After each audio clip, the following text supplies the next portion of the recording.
Pride, passion, two words synonymous with Hawaii high school football. And stakes have never been higher with talent bursting at the seams on every team and level. It's the OIA Game of the Week. This week, we kick off the 2024 season with a non-league matchup featuring last year's ILH Division II winner, the Wolfpack of Pac-5, and OIA Division II member, the Waialua Bulldogs, who are looking to bounce back after a tough year. Whose bite will be stronger? We find out now. The Hawaii Sports Radio Network proudly presents OIA Athletics on 95.1 FM and AM 760. Brought to you by Hawaii Pacific Health, creating a healthier Hawaii, and DSE Hawaii, providing customer value. And now, let's go to the campus of the Waialua Bulldogs. Here's play-by-play announcer Kyle Galdeira and analyst Chaz Mihara.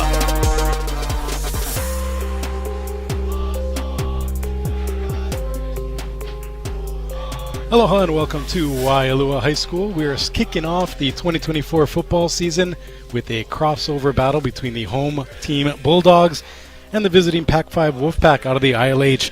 Kyle Galdeira here with you tonight, and Chaz Mihara joining me. It's going to be a lot of fun this season, Chaz, and I'm glad to have you here starting off this season. Tell you what, it's been a long time coming. The summer is officially over.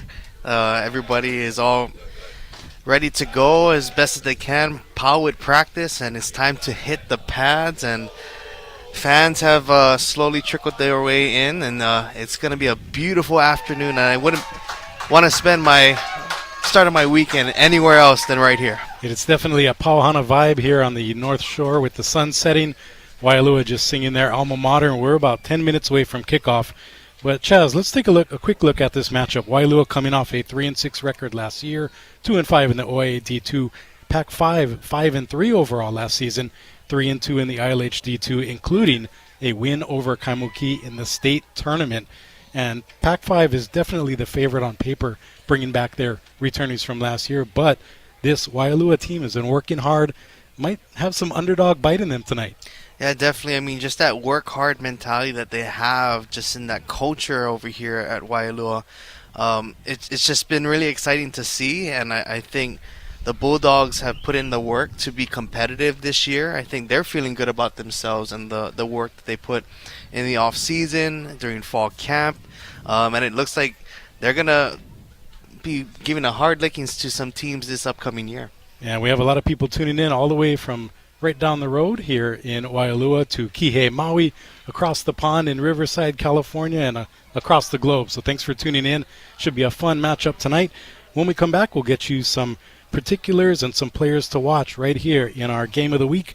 This is high school football on the Hawaii Sports Radio Network. Here's the dream. Keep doing what you love. What drives you? What's your passion? Whether you're catching waves, climbing mountains, or playing with the grandkids, the choices you make now can help you keep living your life your way. At Hawaii Pacific Health, we're here to help you live healthier with preventive care and a personalized approach. Learn more at hawaiipacifichealth.org/healthierlife. School sports are played by humans, coached by humans, and officiated by humans. So the next time you're sitting in the stands at a school athletic event, please remember this and maintain your humanity, especially when it comes to judging and critiquing athletes, coaches, and officials. Please show your fellow humans some respect. They'll appreciate your empathy. This message presented by the HHSAA and the Hawaii Interscholastic Athletic Directors Association. The future depends on teachers. Every day, teachers are shaping our tomorrows, starting their students on journeys that will change the course of history. Right now, in a classroom somewhere in the United States, there's a teacher inspiring a future scientist who will make preventing pandemics their life's work, sharpening the mind of an aspiring environmentalist who will help combat climate change, and generating possibilities for a student who will be the first in their family to graduate college. It all starts with teachers who meet challenges with creativity, who reinvent education for the future, who work towards a school system that lifts up every child, regardless of race, income, or zip code, and to enable the full potential of our students, our communities, and our country. Explore a career that leaves a legacy you can be proud of. Shape the future. Teach. Learn more and receive free support at teach.org.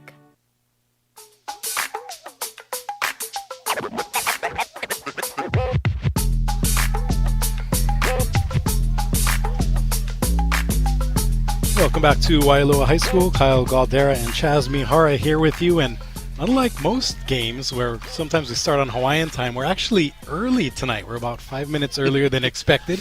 So we're going to, Paul, forgo that second timeout in the pregame and actually go right into the action. Really quickly, our sports injury report brought to you by Hawaii Pacific Health. Jermaine Bagasol for Waialua is out tonight. He's coming back from a dislocated shoulder, one of the top receivers from Waialua, so we'll see if the Bulldogs can bounce back from that. That sports injury report brought to you by Hawaii Pacific Health, creating a healthier Hawaii. So we are indeed lining up for the kickoff. 12 minutes on the clock, 4 quarters, 12 minutes each here at Waialua High School. Pac-5 in their all-white uniform with brown trim. Waialua in their reds with black pants and red helmets. Pac-5 kicking off right to left. Sun setting just behind the bleachers across from us here at our broadcast position. The opening kickoff is up. And just like that, the 2024 football season is underway. Jensen Fugishige returning it, and he gets all the way out to about the 39-yard line. So a really nice return there by the junior.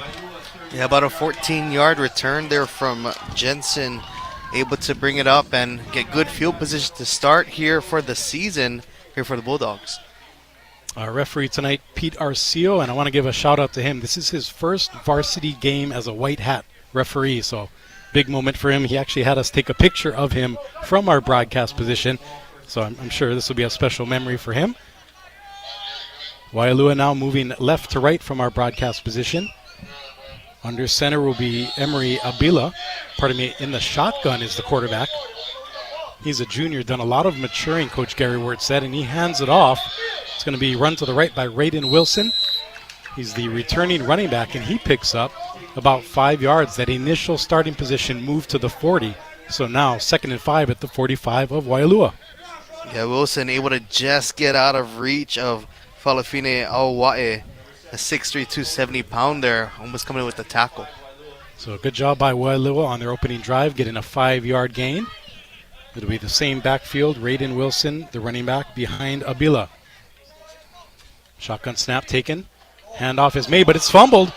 The quarterback jumps on it. It will be a 3rd down and 10. So basically erase that 5-yard gain after the fumble, and Waialua in a bit of a hole early here. Yeah, close call there for Waialua. Lucky to come back up with it was Abila, and hopefully trying to keep this drive alive here. 10:50 unwinding here in the opening quarter. No score yet. Waialua hosting Pac-5 in the season opening crossover battle. Again, Abila in the shotgun. Trips to the left side. 5-step drop. Wiggles around the pocket. Looks to the right side. He's scrambling. Good job by the Pac-5 defense. And the throw is actually going to be tipped away. And I believe that's the two-way player, Rome Lilio. Not only is he, in my opinion, a D1 caliber receiver, but right there he showed with the pass broken up that he can play some DB too. I mean, he has the size as well, 6'5", 185-pound senior. So we're going to be saying his name quite a few times here this evening. So that forces essentially a 3-and-out by the Waialua offense. 4th and 10 from their own 40. 10:32 left to go in the first, and the Bulldogs will punt it away. Looks like Jeremiah Clark. He's usually a DB and a receiver, but also doing the punting tonight. And not much of a breeze to talk about tonight, blowing from our back out to the ocean. So right to left across the field. Punt is away. It's a clean punt. It's going to take a nice Waialua bounce and a roll. And that's actually going to be a very good job by Waialua flipping the field. And Pac-5 will take over. Let's pause 10 seconds for station identification. You're listening to High School Football on HSRN. Your brand new home for OIA Athletics, KGU AM, K236CR. Honolulu is the Hawaii Sports Radio Network on 95.1 FM and AM 760.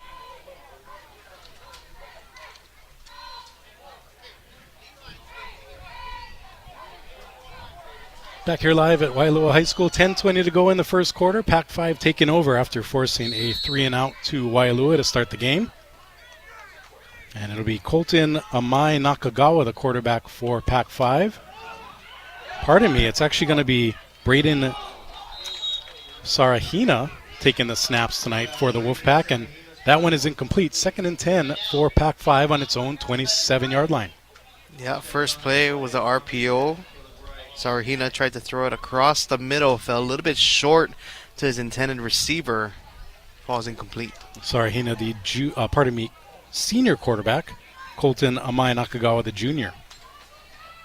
Both of them capable of tossing it to the 4+ solid wide receivers for Pac-5 tonight.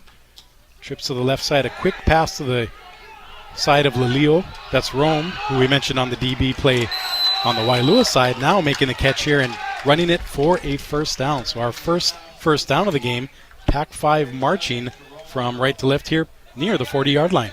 Yeah, I like this play from Pac-5. Just Sarahina got it out quickly to Lelio and able to use his frame to push his way forward for the first down of the drive. And you know what this H has? When in Rome, catch the ball.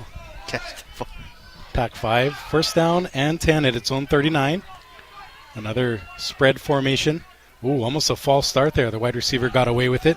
This is going to be a handoff to Seth Miller, the workhorse running back for Pac-5, and he churns his way 9 yards out to the 48-yard line. That was a nice run. He let the blocking develop, followed his big guys, and picked up 9 hard-earned yards. Yep, like you said, nice patient run to the outside, let it develop, and able to get good yards on first down. Seth Miller last season, 149 rushes, 668 yards, and 7 TDs. So he's looking this year as a senior to pile on those numbers. It'll be a 2nd and 2 after the referees adjusted the spot there. 4 receivers, 2 on each side. This one is going to be a jet sweep, a handoff going to Colt Houtman. And a nice job by Waialua stretching him out. However, Houtman does the dirty work, getting all the way to the 50 for a 3-yard gain and another Pac-5 first down. Yeah, Houtman kept on chugging his legs throughout that play after multiple defenders tried to bring him down, but he got enough for the first down. 8:50 and winding here in the first quarter. No score yet. Waialua went 3-and-out on its first drive. Pac-5 here, 2 first downs already on its opening drive. Kyle Galdeira and Chaz Mihara here with you, along with Ku'ule Agbayani, Michael Lascaro on scene, and Paul Brecht back in the studio. Pac-5 again working with that wide set, 2 receivers each side, 1 running back behind Sarahina. Shotgun snap rolling to the right. Sarahina pump fakes, now scrambles, and he's going to be sacked. That was a big takedown there. Get a number on that tackle. It looks like big number 55, Koda Kalama. 6'3", 250 pounds, making the sack there. And that's going to result in a loss of about 2 yards. 2nd and 12 coming up here for the Wolfpack. Nearly 4 minutes gone here in the opening quarter. I mentioned not a lot of wind, but also a very comfortable night here. No clouds really to speak of.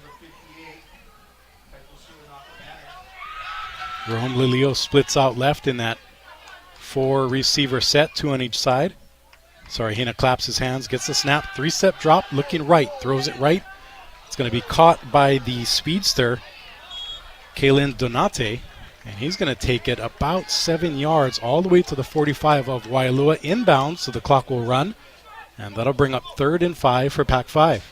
Yeah, this is a nice little quick play. Sarahina just got this pass out quickly to Dante, able to receive it and get some positive yardage. So Pac-5 looking to convert here. They've already gotten 2 first downs on this drive. Lilio again split out far left. He's their go-to guy. Sarahina tosses it over to Donate, and he's going to be dropped. A nice takedown there by Caleb Rice. And so far tonight, Rice is cooking with that tackle. Only a 3-yard gain, brings up 4th and 2, and we'll see right here what Pac-5 does early in this game.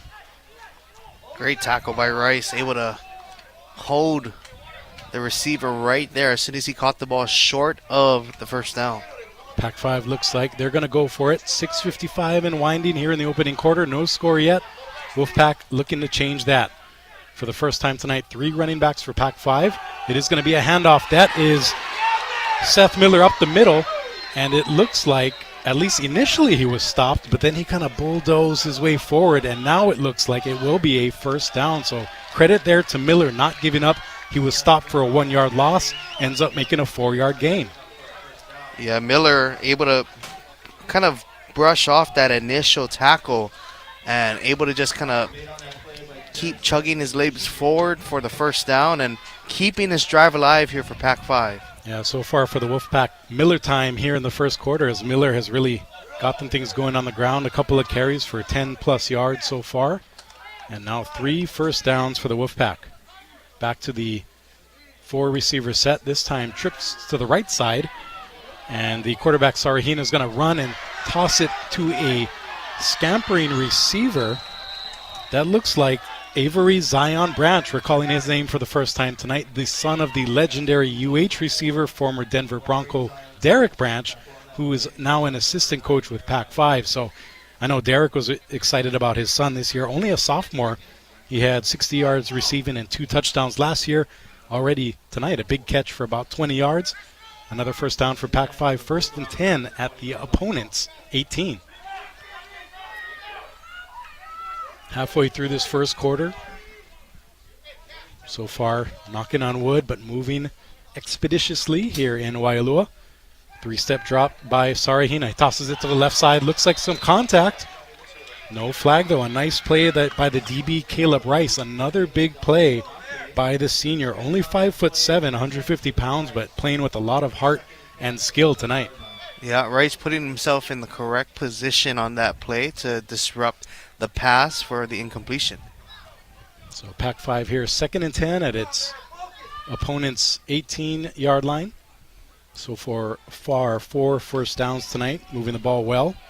Coach Kenna Heffernan engineering this Pac-5 team that made it to the semifinals of the D2 state tournament last year. Sarahina again in the shotgun. Trips to the right side. Slings it out. That one is going to be caught by Hauptmann. Hauptmann gets a block, but is met by Jeremiah Clark. He did the punting earlier for Waialua and now makes a nice open field tackle, but not after a 6-yard gain by Pac-5. Yeah, Hampton again, this time able to catch the ball quickly and get some yards after the catch to make it a 3rd and manageable. Now we'll see what Pac-5 does here. They ran the ball 4th and short. I wonder if they're going to go back to that triple running back attack here on 3rd and about 4. And they will indeed. The quarterback, Sarahina, surrounded by running backs, 1 on each side, 1 behind him. Claps his hands, gets the shotgun snap, hands it off. Here's Miller again, dancing up the middle. He's going to be through for a first down and more. Just like that, 5 straight first downs by Pac-5 on their opening drive, and now it's going to be 1st and goal for the Wolfpack. Miller having his way here so far. Able to nickel and dime his way through that Waialua defense, gets the first down and is getting Pac-5 close to the end zone here. And Seth Miller's helmet came off. According to high school rules, the player has to go out for at least 1 play for safety. So he's going to get a much-needed and well-deserved breather. Back to live action here. Sarahina, triple running back attack. Handoff goes to the left side. Oh, an open field tackle and takedown by number 22, Taylor Calaro. He's making his way back this year from an ACL injury. Doing a nice job there tackling, I believe that was Nainoa French carrying the ball. Cornel Chavez, the junior. Definitely that's Elijah, number 26, pardon me. He had 3 touchdowns last year. Definitely a full stable of weapons for Pac-5. And that run stop is going to be resulting in about 2nd and goal from the 5 or 6. 3:30 and winding here in the first quarter. No score yet. Pac-5 threatening on its first drive against Waialua. 3 receivers set here. This one is going to be handed off up the middle. Can he make it through? He does. That is Donate. Kalin, the senior, takes it in for about 6 yards and a touchdown. And just like that, Pac-5 is on the board with the touchdown here and 3:20 left to go in the first. Yeah, great job by Pac-5 using some misdirection to kind of confuse Waialua And Donate able to just sprint his way through after he got the ball for the easy touchdown for Pac-5. So coming on for the extra point attempt, it looks like Evan Duroff, the junior kicker, 5'11", 150 pounds. And Kyler Agon, the another backup quarterback, is doing the holding tonight for Pac-5, kicking from right to left from our broadcast position. Bad snap, and one of the reasons for that, it was a false start by the offense.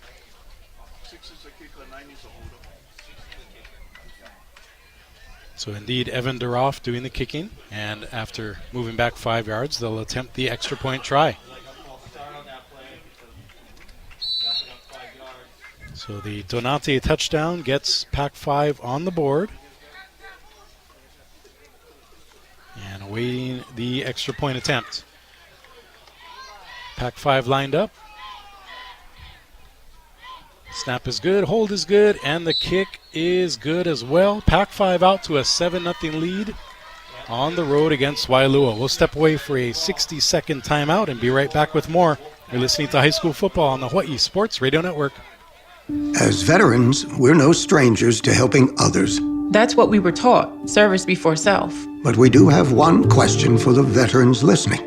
When was the last time you reached out for help?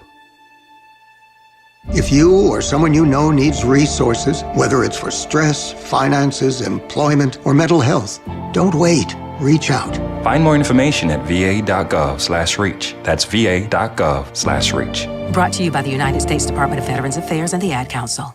I love this song! I love nachos. Loving everything? You might be buzzed. You know what I'd love? A ride when it's time to head out. If you see a buzzed warning sign, call for a ride when it's time to go home. Buzz driving is drunk driving. A message from NHTSA and the Ad Council. OIA Athletics on the Hawai'i Sports Radio Network, 95.1 FM and AM 760.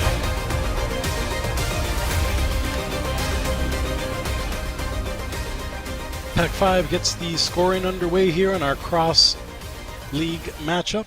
Pac-5 7, Waialua nothing here on the North Shore of Oahu. Kyle Galdeira and Chaz Mihara here with you, kicking off the 2024 football season. And speaking of that, Pac-5 kicking off to Waialua. This ball bounces into the end zone for a touchback. I'm really impressed, Chaz, with Pac-5 tonight. Not only forcing a 3-and-out on defense to open the game, but marching down the field, 5 first downs, and then a nice goal line repertoire of plays to get that first touchdown. You know what really helped Pac-5 in that one was, just they executed when they needed the most. They had a couple of third downs that was crucial. One, fourth down conversion as well. So you got to give credit to Pac-5 on converting and also capitalizing with the score. So it's going to be interesting to see how Waialua responds to that. Before Waialua gets its second possession going, let's bring you our keys to the game for the Bulldogs. Talking to Coach Gary Wirtz before the game, he said his team has to play hard, finish strong in the fourth quarter, create and capitalize on turnovers, and of course, you got to ball out here on a Friday night. Waialua with their second possession, it's going to be a handoff and a run up the middle. I believe that's Raiden Wilson, the running back. Last year he had 5.2 yards per carry and a touchdown. And right there he picks up about 7. So Wilson on par and even better than last year so far. Yeah, I'm excited to see how Wilson will continue to get more touches here tonight as he starts to become a difference maker for this Bulldog team. We mentioned Jermaine Bogasol, the top receiver for Waialua, out tonight with a dislocated shoulder. We'll see if that plays a difference in the offense for Waialua. 2nd and 3 here. Quarterback Abila takes the snap and tries to run around the right side, but he's going to be gobbled up by the Pac-5 defense. It looks like big number 55, Josiah Faleafina Awai, and Ethan Kamahele Tolbert making the double tackle there and pushing Waialua back. It's going to be 3rd and 6 coming up. Again, Pac-5 defense playing strong tonight. Tell you that front line with Falafine and Tolbert, both of them looking to be about 6'3" on that line, so it's going to be really tough to go straight up the middle with the run for the Bulldogs. Yeah, and don't let the fact that Pac-5 is in D2 fool you. They're a legit D1 caliber ILH team. They just don't have the depth that a team like St. Louis and Kumema, even Punahou have. So we'll see how they perform this season. Oh, a nice job by the quarterback there of dodging a couple of rushes of Billa, but then he's going to be sacked. And leading the charge, look like number 55 again. That's Faleafine Awai. And so a good job there by Pac-5 forcing a second consecutive 3-and-out. And with under 1:30 to play in the first quarter, Pac-5 leading 7-0. It'll be 2 straight 3-and-outs and 2 straight punts for Waialua. Back to punt again is Jeremiah Clark. Waialua getting their formation sorted out. Just about a minute left here in the first quarter. Couple of receivers back for Pac-5. Snap is good, and the punt is away. A bit of a wobbler. And that one is going to bounce. Another Waialua bounce, and it'll head out of bounds right around the 48-yard line of Waialua. So again, Pac-5 this time getting great field position in Waialua territory. Yeah, if Pac-5 can do some similar things that they did on the previous drive, they're going to be looking in some good shape here in the first half. So we'll see what Pac-5 does here. 53 seconds left in the first quarter. After that change of possession, I wonder if they go deep here to one of their receivers, maybe Lilio on the outside or even Zion Branch on the right side. And coming in at quarterback here, it looks like Pac-5 is going to play with a platoon of quarterbacks. It'll be Colton Amai Nakagawa. And it'll be a false start, though. A little antsy is the Pac-5 offense. They'll move back 5 yards. 1st and 15 coming up.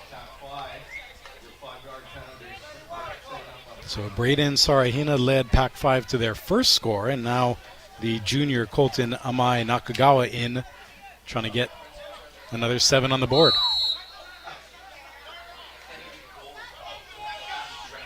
Really nice night, as I mentioned, here in Waialua.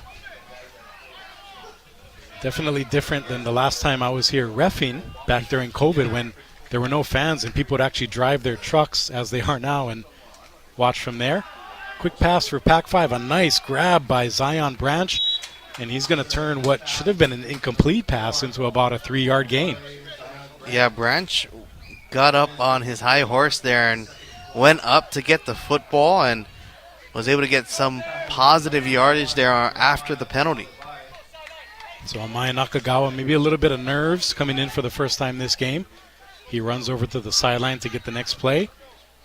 23 seconds and winding here in the first quarter. Pac-5 leading Waialua 7-0. Amaya Nakagawa gets the shotgun snap, but before it gets off, it's going to be another false start. It looked like one of the Pac-5 receivers maybe started his route too soon. Veteran line judge Joe Wilson making the call there. So it'll now be 2nd and about 18. We'll see if Pac-5 can overcome this long yardage situation. I think it was Kalen Donante that got called for that false start. And Pac-5 with the clock running will be content to let the first quarter clock run out. And a nice start by the Wolfpack. 7-0 their lead over Waialua. We'll be back with more in this ILH-OIA crossover matchup to start the 2024 football campaign. Stay right here. This is high school football on the Hawaii Sports Radio Network. Are you prepared for an emergency or disaster? Because it's not a matter of if, but when. Don't find yourself saying, I'll trust water bottles and a flashlight to save the day, but I'll be proved wrong. With a tornado approaching, I'll realize that I like a wheelchair-accessible shelter. When the floodwaters rise, I'll be up in the attic with 20 cans of beans. It's a recipe for disaster. Let's prepare so we all have a better story to tell. Get started at ready.gov/older adults. Brought to you by FEMA and the Ad Council. 180 over 111, and I had a stroke. I couldn't speak or walk. This is high blood pressure. Get back on your plan. Go to loweryourhbp.org. Brought to you by the American Stroke Association, American Medical Association, and the Ad Council. I'm Scarlett Johansson. My family relied on public assistance to help provide meals for us. These meals fueled my involvement in theater and the arts as a child, which fostered my love for acting. The Feeding America network of food banks helps millions of people put food on the table. You can join the movement to end hunger by donating, volunteering, and advocating. Because when people are fed, futures are nourished. Join the movement to end hunger at feedingamerica.org/act now. Brought to you by Feeding America and the Ad Council. Your family is your legacy. Planning for a natural disaster will make sure you're all safe. Visit ready.gov/plan today for the tools and tips you need to protect that legacy. That's ready.gov/plan. A message brought to you by FEMA and the Ad Council.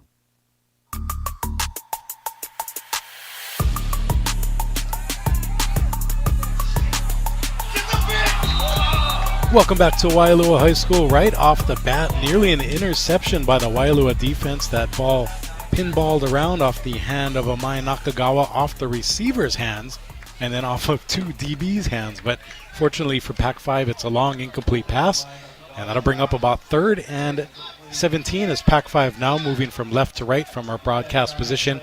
And Chaz, so far, Pac-5 not as fine-tuned on this drive as they were on their first one.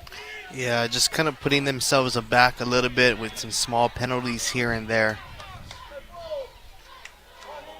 So for Pac-5 now, 4 receivers out. Amaya Nakagawa running the show, and this one tipped away again. A good job by the Waialua defense getting a stop.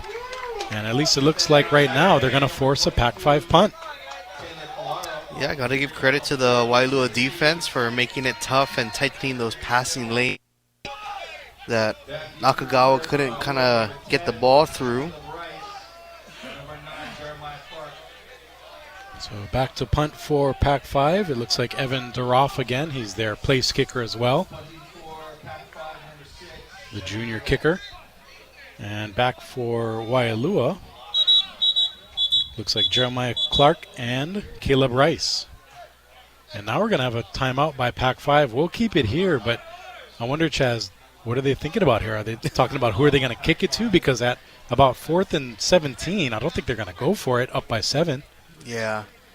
I think just making sure that everybody knew the right play call and got to execute here, because you definitely don't want a mistake here in this kind of area, because you can give Waialua some really good field position to tie the game up. So trying to making sure that everybody's all on the same page, because a simple play can turn into, not a good thing for Pac-5. So just making sure that they're all on the same page. That's the first charge team timeout by Pac-5, and that reminds us that Hawaii Pacific Health takes the team approach to providing the expert care you need when and where you need it. Together, we are creating a healthier Hawaii.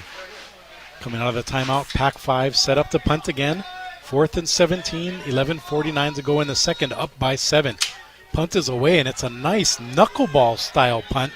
Oh, and off the hands of the receiver. The ball fumbles around a bit, and it looks like Waialua dives on it. But that was kind of spooky there for the Bulldogs, as that knuckleball was tough to handle for Jeremiah Clark. Yeah, there was some movement there on that catch, and looks like he almost got away, but luckily Waialua special teams able to hang on. And as Waialua gets set to take over here, it'll be 1st and 10 at its own 25-yard line. We want to let you know that Hawaii Sports Radio Network has partnered with Scoring Live to bring you the best overall coverage of high school sports in the state. Visit scoringlive.com for live scores, stats, photos, league schedules, and more. And speaking of that, our own Michael Lascaro is on scene tonight getting some great photos, keeping stats for Scoring Live, and hopefully he'll join us later on air to talk a bit about these teams. But it's great to have his coverage kind of surrounding our radio broadcast tonight. Waialua back on offense, a swing pass out to Jeremiah Kahalevai, and the junior bounces around a bit, picking up 4.5, close to 5 yards on that first down pass.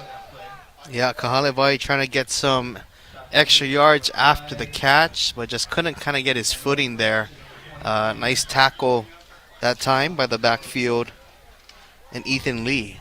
Yeah, speaking of footing, this all-natural grass field is in really good shape. Props to the Waialua Athletic Department for keeping it well-groomed. I know a lot of the football fields these days are artificial turf, so it's nice to see that natural grass in play.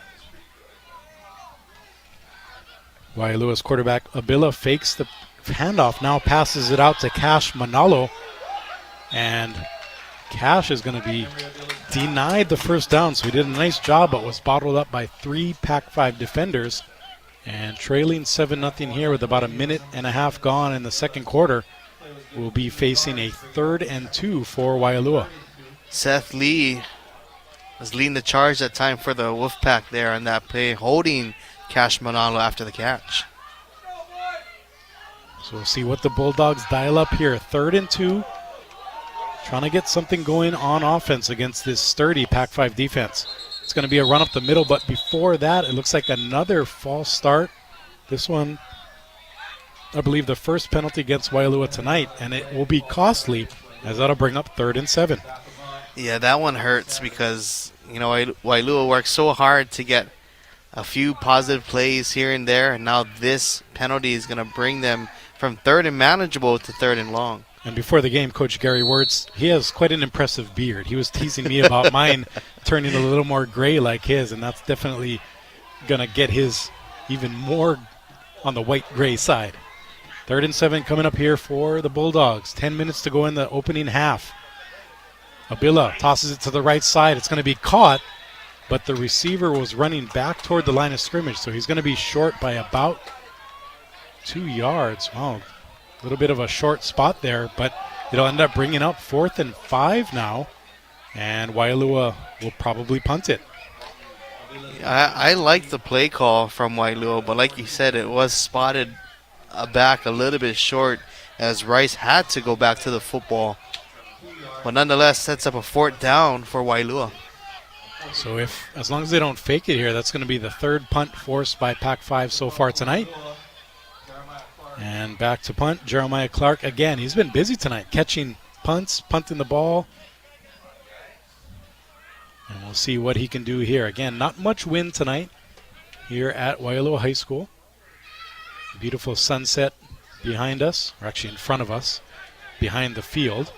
As this is another nice punt. It's going to roll all the way down inside, actually resting right on the 30 of Pac-5. So a good job by Waialua flipping the field.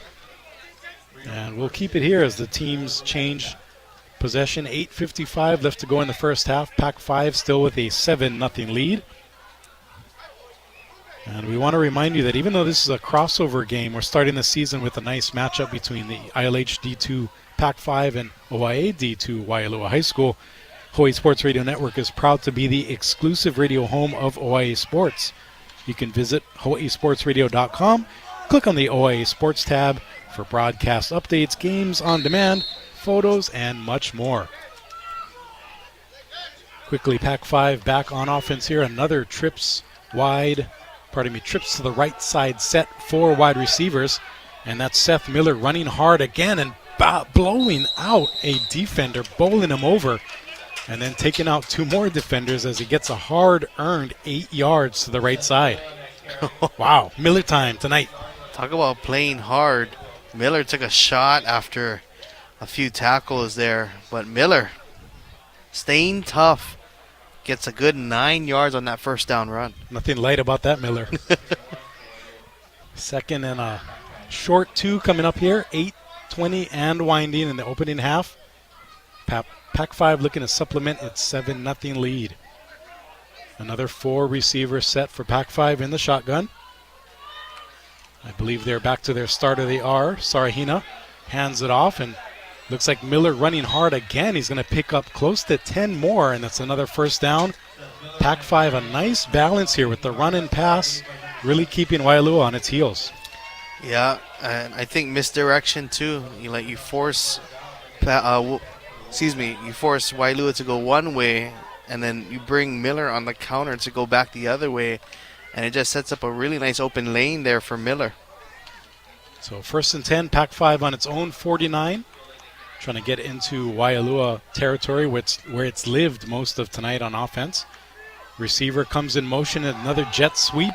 This one is taken nicely by Donate, and he is, one arm away from breaking that for a touchdown. He is going to turn it into about a 22-yard gain, though.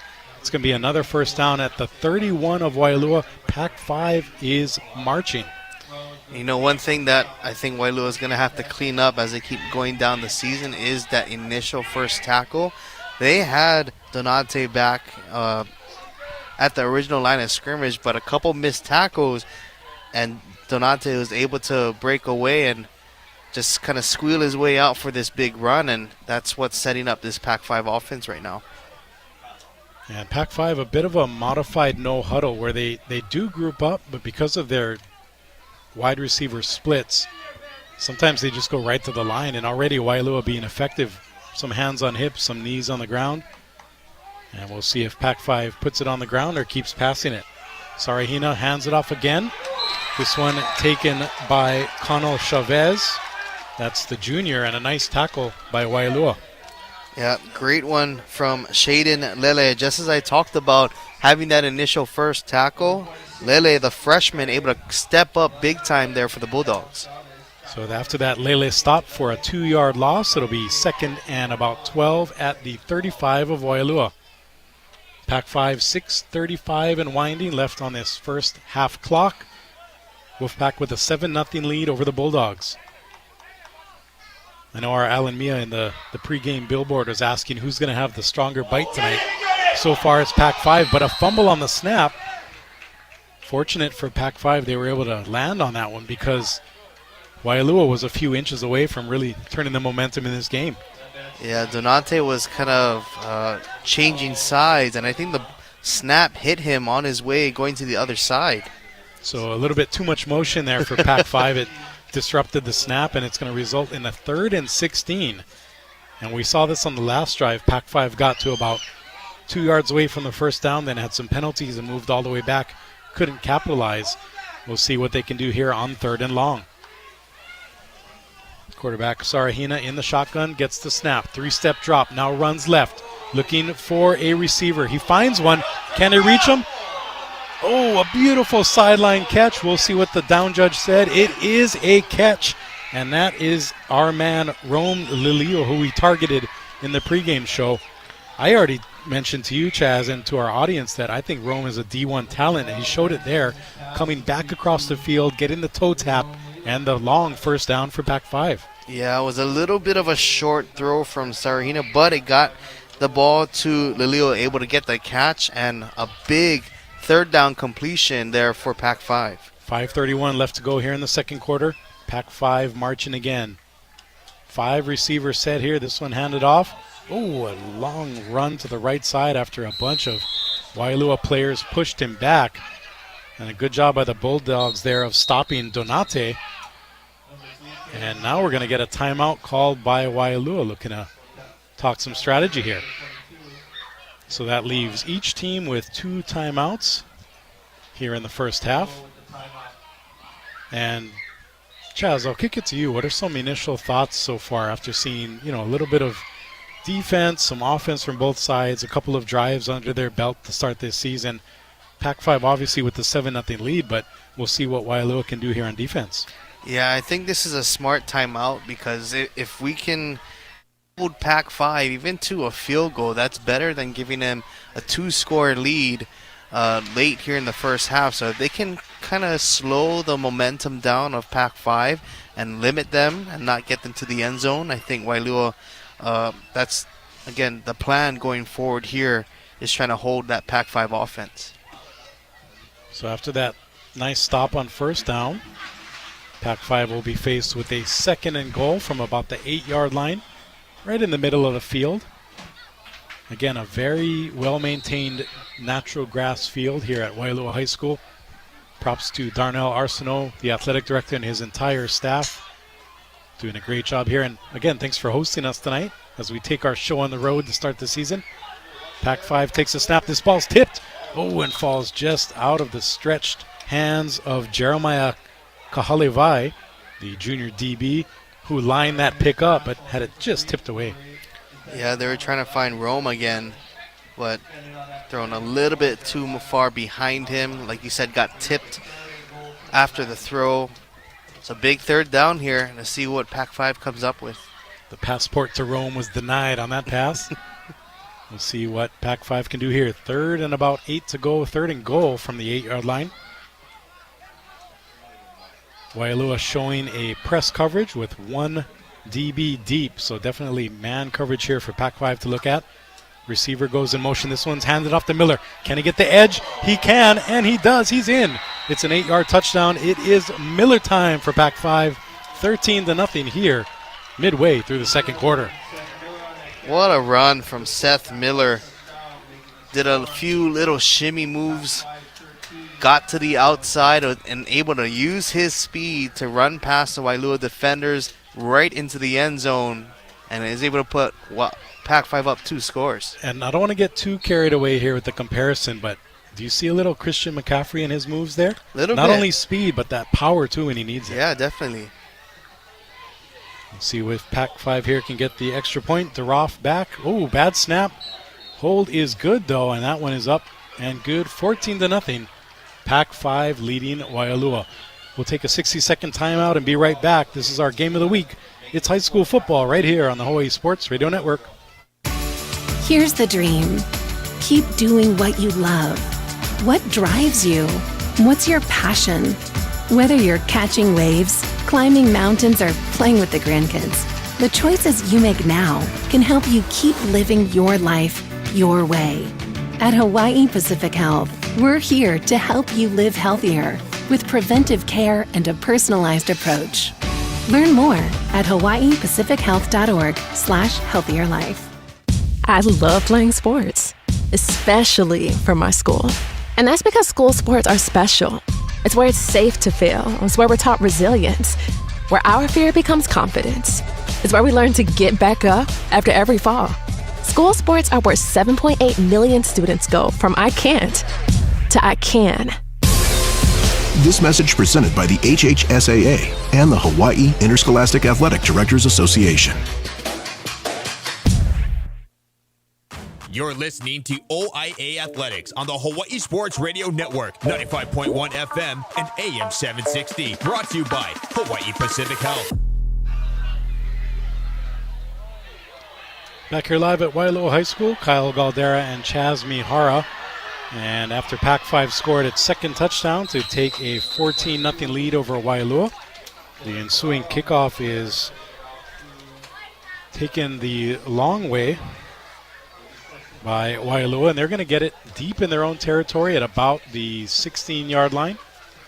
So another long field to go for the Bulldogs. And Chaz, I know we're early here, 4:58 left to go in the first half, but is this kind of crunch time already for the Waialua offense, knowing how good not only Pac-5's offensive has been, but their defensive attack has really stifled Waialua tonight? Yeah, I definitely agree. I think for Waialua, after a few drives going 3 and out, like not getting some offensive success, I think they're definitely going to have to start getting something going here offensively. So Abila back in the shotgun here for Waialua. Looking to get his team's offense kick-started tonight. That's a nice one. A nice run up the middle by Waialua. Pickup of 4 yards. The ball carrier gobbled up there. It looks like Jace Apau with that carry up the middle for about 5 yards. 2nd and 5 coming up. It's a good play there from Waialua. I mean, just to get some positive momentum here, and then hopefully they can keep on going here and building some momentum. 4:30 and winding here in the opening half. Pac-5 with a 14-0 lead over the home team, Waialua. Abila calling out signals from his shotgun position. Trips to the right side, single, wide, left side. Snap is good. Quick toss out to the right side, but Pac-5, I was going to say they had him beaten, but then a couple of tacklers missed their responsibilities, and instead the wide receiver there, Hayes Ramos, is going to pick up enough for the first down. He's a Lelehua transfer who is a junior on paper, Chaz, but he's definitely studious. He took all his summer school classes, and he's going to graduate early, so this is essentially his senior season on the football field. Yeah, and I tell you what, him being 5'7", Ramos just has some bite to it there. Yeah, it's too bad he doesn't play for Pearl City or Damien. It would be a purple haze up the middle. Waialua gets the first down. 1st and 10 at about its own 27. Abila fakes the handoff. Looks like a broken play, actually. He's going to turn it into something positive, though. Instead of a 5-yard loss, he makes it a 2-yard gain. And that was a really good job by the junior. And that's what Coach Gary Wirtz was talking about, the maturity from last year as a sophomore to now a junior, being able to make plays like that. Yeah, Abila didn't really look phased as he turned left. His running back was going right, and he noticed, like, well, I just got to get something positive here, and nice composure there from Abila. So Waialua with a modified hurry up here, not really almost a muddle huddle where they don't fully get together. Now it's going to be another 4 receiver set, 2 receivers wide each side. Abila calls for it, 3-step drop, slings it to the right side, but the receiver went the wrong way. That's going to stop the clock at 3:11 here in the second quarter, but that'll bring up 3rd and 8. Yeah, Caleb Rice was the intended receiver. He kept going up the field as Abila was trying to do the short pass coming back. So 3rd and 9 coming up at about the 29 of Waialua, make it the 28, right near the left hash. So we'll see what Waialua dials up here. Down by 14 as we near halftime. Again, 12-minute quarters here in the high school ranks. And it's not like college and the NFL where the clock continues to run. So if they can get first downs and get out of bounds, they'll be able to preserve some time. 5-step drop, slung to the right side over the running Jeremiah Kahalevai.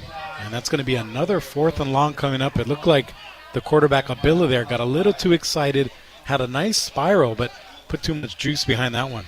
Yeah, I think that one was just a tad far off and to the right. And pardon me to interrupt, but Philip Ising is now warming up at quarterback here on the sideline, so I wonder if we might see a change here for Waialua. 4th and 9 coming up here for the Bulldogs. We'll keep an eye on that personnel for you. And back to punt is that busy guy again, Jeremiah Clark, back to punt for the 4th time tonight. Pac-5 kicking from its own 29, down 14-0, 3:05 remaining here in the first half. This D2 crossover game. Ooh, a bad snap. It's going to be bobbled and picked up by Pac-5.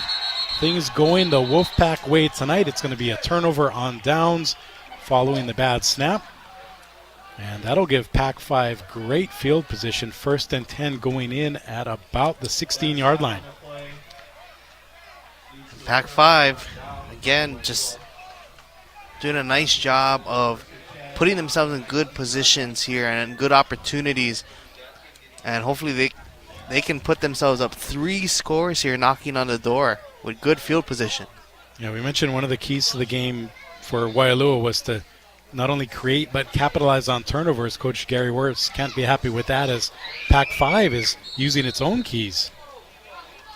Wolfpack definitely in control here. Like you said, Chaz, up by 2, looking to make it a 3-score lead. Back under center, actually in the shotgun, is going to be Amai Nakagawa. The quarterback platoon continues, and that's a nice pass out to the left side in between 3 defenders. That one's going to be caught by, I believe that was Donatia again. He's been busy tonight. The senior receiver, 5'9", 155 pounds. A lot of spring to his step as he gets 7, make it 8 yards there to the left side. Yeah, Donate did a nice job of just kind of putting themselves in good areas on the field to get good catches and good yards. Gets a good pickup of 8 on that one. So Pac-5 knocking on the door again. 2nd and about 3 to go. Inside the 10-yard line. Short drop and a quick pass over the middle. That one's caught by Hauptmann, the senior receiver, for a touchdown. And just like that, Pac-5 surges ahead 20-0, looking to make it a 21-0 lead. Yeah, just a quick pass over the top, and Hauptmann able to go uptown on that one and get the touchdown for Pac-5. So a really good job there by Amai Nakagawa. That was a timing play all the way, a 3-step drop. Didn't really even look, just tossed it right to the spot. And his slot receiver was there. Kicker Duroff back again. Snap is good, hold is good, the kick is up and right down the middle. And that's going to be indeed a 21-0 lead in favor of Pac-5. We'll take a 60-second break and be right back. This is our Game of the Week. You're listening to High School Football on the Hawaii Sports Radio Network. The possibility of lung cancer can be pretty scary, especially if you're one of approximately 8 million current or former smokers at high risk. That's why SaveByTheScan.org wants you to know that now there's a breakthrough low-dose CT scan that can detect lung cancer early, and it only takes 60 seconds. You stop smoking, now start screening. For an easy quiz to see if you're eligible, visit SaveByTheScan.org. It could save your life. SaveByTheScan.org is brought to you by the American Lung Association's Lung Force Initiative and the Ad Council. You've gone to protests, written letters, even considered chaining yourself to a tree. But saving the world is not easy at all. Fortunately, saving a life is. And when you donate 1 pint of blood, you can save up to 3 lives. Visit bloodsaves.com to learn more. Out here in the middle of these acres, it can feel like you're the only person on Earth. That's how it feels when you're struggling with your mental health. But you don't have to feel alone. Find more information at loveyourmindtoday.org. Brought to you by the Huntsman Mental Health Institute and the Ad Council.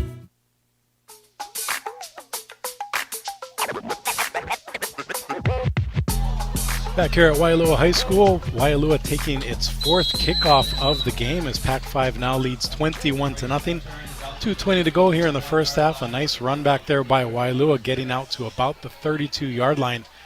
Kyle Galdeira and Chaz Mihara. Chaz, what does Waialua have to do here? Is it a matter of get a quick score, or is it just as important to not give the ball back to Pac-5? Yeah, I would say definitely hold on to the ball. You don't want to give the Pac-5 offense, which is humming right now. You want to keep them on the sideline. So I think for the Bulldogs, you want to hold on to the ball here and try to get some momentum. And I love our broadcast position. I just saw Coach Gary Wirtz kind of give that milk the clock signal, knowing just what we're saying is if they can move the ball and take time off the clock, that's going to be ideal here. And mission completed, at least on the first down play, as that pass is tossed out to the right side.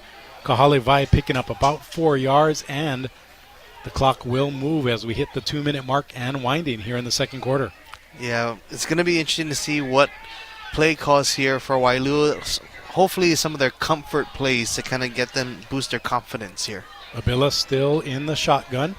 Trips to the left side. 5-step drop, dancing around, evading pressure. Oh, he's going to be nearly sacked, but he gets out of it. He's going to scamper to the right side, and there he's going to be hit behind the line of scrimmage. He almost got out of it, but there were just too many Pac-5 defenders. And interestingly, Waialua calls timeout here. Their second charge timeout with 1:34 seconds left in the second quarter and a 3rd and 7 coming up. You know, it was a good effort by Abila to kind of just try to get himself out of trouble. Like you said, he almost got brought down for some big loss yardage on that one, but it was overall about a 3-yard loss on that play. So let me ask you, Chaz, knowing that in high school you have that ability once you're out of the pocket to dump the ball away, do you think, hindsight 2020 and all, after he got away from that initial pressure, should he have dumped it off? Not only do you save time, but you save that hit as well. Right, yeah. I think his eyes was looking so far downfield already. I think he kind of turned himself into a runner and just said, hey, let me just try to get this with my legs, and just kind of forgot that was an option that he could have done to, again, save the down and save the yards. So Waialua, 1 timeout remaining. Pac-5 has 2 here in the first half. 1:34 to go in the second. Pac-5 up 21-0. Abila in the shotgun again, trips to the near side, our left. This ball is up, and a nice catch. That should be, I thought, a hit on a defenseless receiver, but it's not going to be called. That was number 11, Lilio, again, the two-way player, making a nice hit. And Coach Gary Wirtz agrees with me. I don't think Lilio made a wrap attempt. He actually came in and tried to blow up the player, which is a personal foul, hit on a defenseless receiver, but it wasn't called there. Yeah, that was a big one for sure. And just for our fans listening, that's one of the differences in high school is you have to make a wrapped attempt for it to be legal. So unfortunate for Waialua there. Not only do they have to punt it again, but Pac-5 will get the ball. Clock is stopped at 1:26 left to go here in the first half. And Abila goes immediately to Sky Hirota, who took that hit, as the training staff is looking at him at the bench right now. Yeah, good eye, Chaz, identifying that receiver who really took a big hit. We'll see if Hirota is okay, the sophomore. That Sports Injury Report brought to you by Hawaii Pacific Health, creating a healthier Hawaii. That punt is away, spinning a bit. It's going to take another Waialua bounce, and we'll be down at the Pac-5 43. So another great starting field position for Pac-5. I wouldn't be surprised if not only they go for the field goal, but maybe even try to get their 4th touchdown try to make it a 4-score lead here with 1:15 left in the first half. Yeah, if I'm Waialua, I kind of don't want to give them anything else at this point. So I'm looking to see Waialua kind of play a little bit more back to try and keep them a little bit more in front of them. Yeah, and Chaz, you called it a bit of a deep cover zone here with 4 linemen, 5 backers, and 4 backers, a 3-4 defense, and a bit of a soft shell there. The bad news for Waialua is that gives a lot of room to the receiver Lilio, who picks up about, wow, I thought it was a 12-yard gain, but it's actually going to be ruled an 8-yard gain instead. No forward progress given there. Yeah, it does give Lilio that space. But again, I would rather give him maybe like 5 to 7 yards. Not 12. Run the clock a little bit. So the official ruled that Lilio ran out of bounds, so 1:05 left for Pac-5 to operate here. 2nd and 2 in Waialua territory at the 48. Oh, the receiver was moving there, got away with it. Quarterback dances around. This time it's Sarahina, and he's going to not only hit the edge, but get the first down and get out of bounds, stopping the clock at 56 seconds. Another first down for Pac-5. That's a heady play there from the senior. Not only getting the first down, but getting out of bounds. Yeah, and very fortunate for Pac-5 they weren't called for a false start. That receiver was still lining up and actually moved ahead 2 yards as the snap went off. We'll see what the Wolfpack dials up here. 1st and 10 at the 45 of Waialua. Bulldogs playing that deep zone. Looks like 3, make it 4 DBs in that shell. And Pac-5 with trips to the right side. Quarterback, delivers it nicely and caught by Donate. Quarterback took a lick. That was Sarahina, but got it off and got another first down, pardon me. Yeah, Sarahina, I think, does a nice job of throwing on the run. He has a nice touch on that ball in the spiral, and Donate hanging on after a tough tackle. And the clock stops with 49.4 seconds. Pac-5 looking to add to its 21-0 lead. Here in our season opener, Pac-5 out of the ILH D2, Waialua out of the OIA D2. And Sarahina back in the shotgun, trips to the right side. Single wide left, and a running back, Miller behind him. Right down the middle he goes. Does he have a receiver? No. Oh, Waialua almost had a pick there. A nice play by Jensen Fujishige, the junior. Had his hands on it, but couldn't quite come up with the interception. Oh, that would have been a big play there for the Bulldogs to get that turnover to kind of end the first half with some positive momentum. So 2nd and 10 coming up here for Pac-5 at about the 27-yard line of Waialua. And interesting there, Chaz, Pac-5 throwing it right into the deep zone coverage of Waialua, really testing the defense there. Again, 4 DBs deep in the zone for the Bulldogs. Sarahina again, back to pass, now dancing up the middle, pulls it out and now underhands it to Miller, who makes the catch and looks like a first down. However, we do have a flag in the backfield. Referee Pete Arcio throwing that one. That looks like it's in the area of holding, which is part of the reason why the quarterback was able to get away from the sack, but we'll see what the call is here.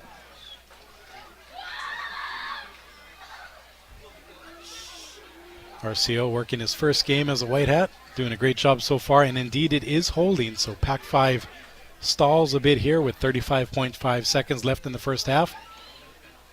And that ball is going to be marched back to the 35. Good news for Pac-5 is they get another shot at second down. Yeah, and I think Pac-5's doing a great job of using the sidelines. Like they're making their plays to get out of bounds, to keep moving forward and stopping the clock. So Zion Branch, the wide receiver to our right, our near side. Lilio out to the left. And this one is going to be a Waialua sack. A nice job there by Cash Manalo. He is money for Waialua on defense. Clock continues to run. Will Pac-5 call a timeout? It doesn't look like it, as now it's going to be 3rd and very long. Almost 3rd and Kahuku to go from here in Waialua. And finally we get that timeout called by Pac-5. They'll have one remaining with 12.7 seconds left here in the first half. And I think Pac-5 is probably going to try and take a shot here on this play. I mean, you got nothing to lose at this point with about 12 seconds left. You don't really give a lot of time to Waialua on the back end, so they might just kind of set up a play to attack the end zone. And something to keep in mind for Waialua is you don't get an automatic first down for pass interference. So let's say you play deep, Pac-5 has about 30 yards to go for a first down. You might as well just tackle the receiver. You're going to give up 15 yards, but it'll still be third down, and you're going to chew up most of this 12 seconds left. Yeah, definitely. One of the differences, again, in college and the pros, that pass interference results in an automatic first down, not at the high school level yet. So Waialua back on defense, showing that deep zone look again. 5 DBs back, about 15 yards off the line of scrimmage. Pac-5 coming out with their running back Miller in the backfield and their quarterback Sarahina. Maybe Branch or Rome might have an option here. Yeah, Branch to the right side by himself, trips to the left side. Sarahina back, dances again, looking for an opening. He's going to run. He has 15, now 20 yards. He's going to make it out of bounds, and he does make it a fourth down and manageable with 5.2 seconds. And not only was that a great run, but he saved time, got out of bounds, and maybe they'll kick the field goal here. Yeah, I mean, I thought that was a nice run from Sarahina, but I also think Waialua did a good job in coverage, forcing Sarahina to step up into pocket, to move to the left, and force them to run that ball out of bounds. And we are going to see, at least from their lineup, a field goal attempt here by DeRoff. Pac-5 does have one more timeout if they want to take it and talk things over. But as it stands now, it looks like about a 42-yard field goal. Pac-5 will take that last time out and talk things over. What do you think, Chaz? You think the field goal is the right move here, or maybe take another shot at the end zone with about 5.2 seconds left in the first half? I think you're up at this point to where going for the field goal is not going to cost you anything. I think if you, let's say you do go for it on fourth down, you put that ball in harm's way, some miraculous play might happen on the Waialua side, and they might take it back down the field. So I think this is a going for the field goal here is not going to cost you much if you're Pac-5 on this side. And you make a great point, Chaz. Even though it's a relatively short field goal, and I say that, not having any kicking experience, but 42 yards or so is usually manageable for an experienced kicker. Let's say the ball is short. If it doesn't go to the end zone, Waialua can return it. So they actually don't have a man back to do that yet. We'll see. 42-yard kick from the left side, and before the kick goes, it's going to be a timeout by Waialua. So both teams realizing they can't take them with them, use their 3 allotted timeouts, and Waialua now will talk about some strategy. Yeah, and I think, too, on this, if you're talking about the Waialua side, you just want to make sure that you are not giving an advantage here to Pac-5. So no false start penalties. You kind of want to just give them the opportunity to kick and not cost them 5 yards to make this a little bit more of a closer kick. As we wait for Pac-5 to come back out of their huddle, we want to remind you that Hawaii Pacific Health takes the team approach to providing the expert care you need when and where you need it. Together, we are creating a healthier Hawaii. It's been a healthy team effort by Pac-5 for sure so far.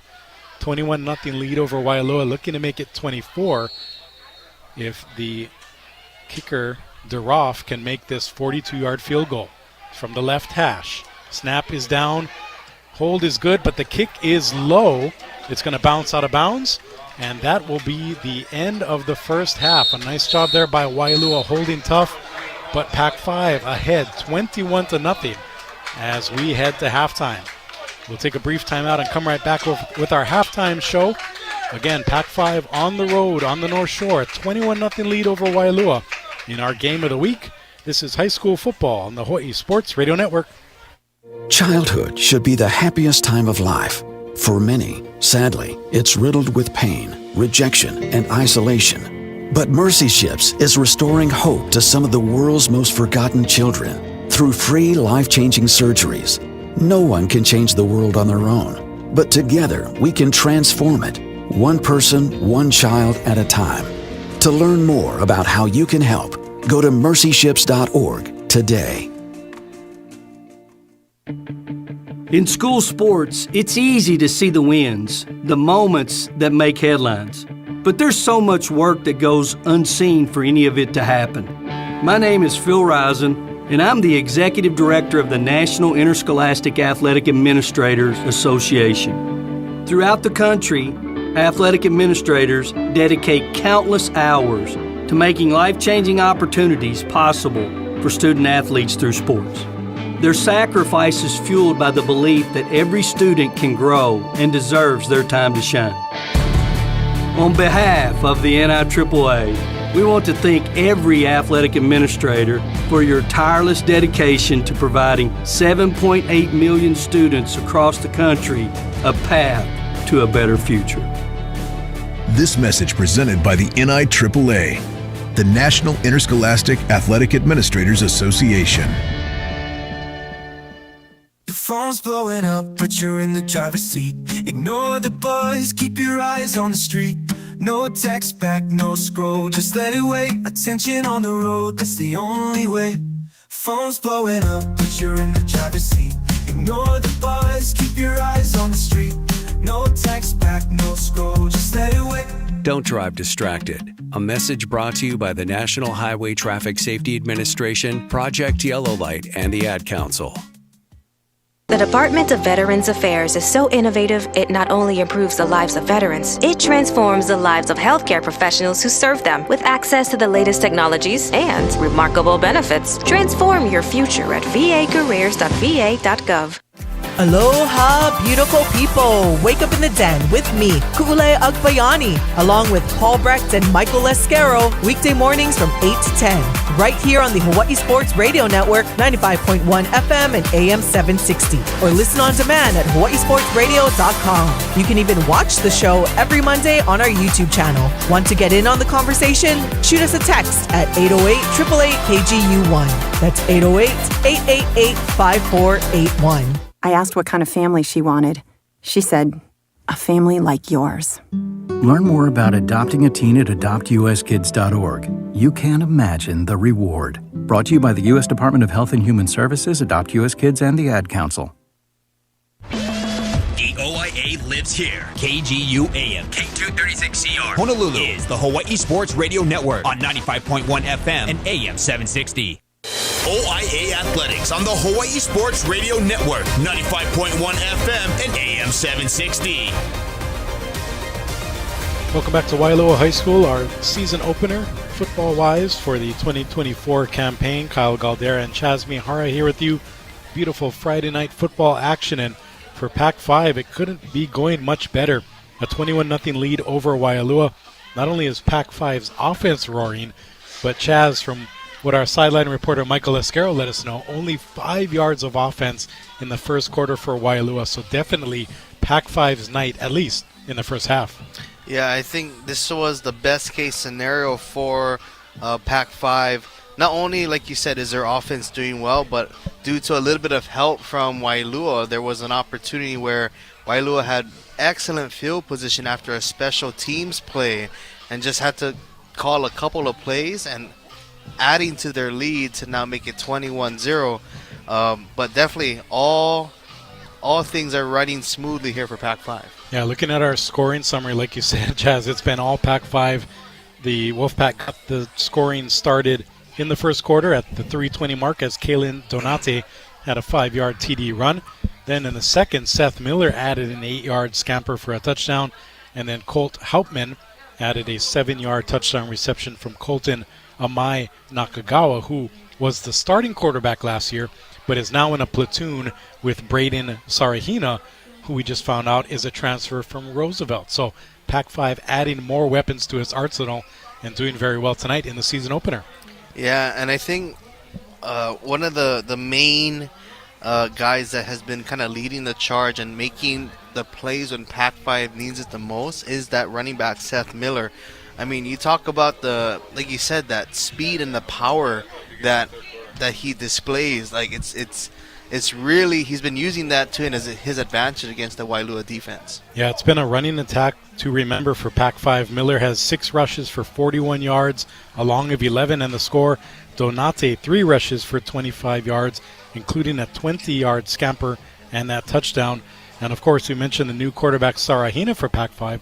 Already 10 for 14, very efficient, and 111 yards. So for Pac-5, it couldn't be going much better. On the flip side for Waialua, their quarterback, Abila, only 22 yards on 5 of 9 passing, and their rushing attack is limited to only 12 yards on 6 carries. So just put on your crystal ball, your magic hat, your prognostication machine, Chaz. What does Waialua have to do in the second half to not only slow down Pac-5, but then get back in this ball game? Well, I definitely think not having those self-harming penalties during crucial parts of the game, that definitely doesn't help. But I think for Waialua is just trying to find those comfort plays that build some confidence, that get some momentums, that maybe getting a couple first downs here and there is definitely going to help them building some momentum moving forward. But going to 3 and out, drop passes or small stuff like that, it definitely doesn't help Waialua. So I'm hoping to see Waialua come out with a different mindset coming in, learning from that first half and coming out even stronger, and really playing their type of football.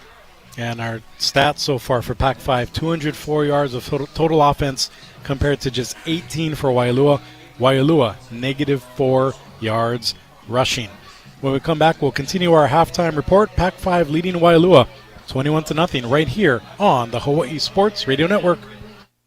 In sitcoms, when someone has a problem, they just blurt it out and move on. Well, I lost my job and my parakeet is missing. How was your day? But the real world is different. Managing life's challenges can be overwhelming. So, what do? We get support. The Huntsman Mental Health Institute and the Ad Council have mental health resources available for you at loveyourmindtoday.org. That's loveyourmindtoday.org. See how much further you can go when you take care of your mental health. You let him try violin because you love him. And if you love him that much, love him enough to make sure he's buckled up and in the back seat. Find out more at nhtsa.gov/the-right-seat. Brought to you by the National Highway Traffic Safety Administration and the Ad Council. Are you prepared for an emergency or disaster? Because it's not a matter of if, but when. Don't find yourself saying, when the storm rolls in, my time to find a pet-friendly evacuation center will have run out. The scorching heat wave will leave me powerless to cool my insulin. I'll face a hurricane without meds. Now that's a tough pill to swallow. Let's prepare so we all have a better story to tell. Get started at ready.gov/older adults. Brought to you by FEMA and the Ad Council. Out here in the middle of these acres, it can feel like you're the only person on Earth. That's how it feels when you're struggling with your mental health. But you don't have to feel alone. Find more information at loveyourmindtoday.org. Brought to you by the Huntsman Mental Health Institute and the Ad Council. How is your job to school? Let me tell you. I had to get my iced coffee first. I just can't seem to put it down. My favorite rapper just announced a tour. My phone was buzzing like crazy. I'm so excited. I had to text all my friends right then to talk about it. Then, someone started calling me and... Let's try that again. I turned my phone off right away. I never drive distracted. Visit StopTextStopWrecks.org. A message brought to you by the National Highway Traffic Safety Administration, Project Yellow Light, and the Ad Council.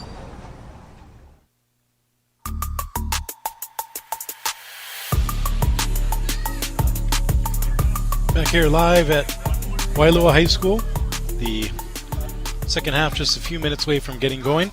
I want to remind you that this halftime report is brought to you by Scoring Live. Hawaii Sports Radio Network has partnered with Scoring Live to bring you the best overall coverage of high school sports in the state. Visit scoringlive.com for live scores, stats, photos, league schedules, and much more. That's scoringlive.com. A couple minutes before halftime, Chaz, what are some, again, looking at the keys to the game for Waialua, playing hard, finishing strong in the fourth quarter, already down 21-0. On the flip side for Pac-5, continue to improve, continue to mature, and rely on their starters because they don't have much depth. It seems like Waialua needs to get back to their keys. Pac-5 needs to keep it going.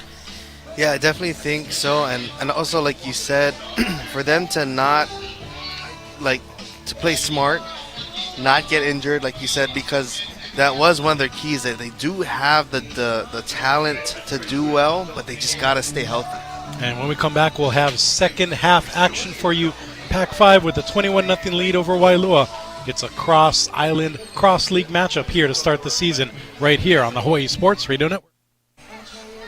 The knee is taken, and that will do it. The Marauders have pillaged and plundered and dethroned the Govs. 48-26 is the final. Waipahu is taking home the Division I crown in the OIA and will march in to the state tournament as one of the top seeds. What a win for Waipahu here tonight. The OIA lives here. Relive the winning moments and listen to games on demand. Go to hawaiisportsradio.com and click on the OIA Sports tab. The impact of a meal goes well beyond feeding our bodies. Because when people are fed, futures are nourished. And with your help, together we can end hunger. Join the movement at feedingamerica.org/actnow. Brought to you by Feeding America and the Ad Council. Hear that? That's the sound of your life. Perfectly imperfect. Beating in rhythm to the world you've created. But every time you drive after drinking, the music gets drowned out. Your life sounds pretty great. Don't let a buzz ruin it. Buzz driving is drunk driving. Don't drive buzzed. A message from NHTSA and the Ad Council. I love this song! I love nachos. Loving everything? You might be buzzed. You know what I'd love? A ride when it's time to head out. If you see a buzzed warning sign, call for a ride when it's time to go home. Buzz driving is drunk driving. A message from NHTSA and the Ad Council. Let's take a moment to breathe. Deep inhale. Extend your spine. Remain focused on what you're doing. If safe to do so, exhale slowly, leaning to one side. Inhale back to center. If safe to do so, exhale slowly to the opposite side.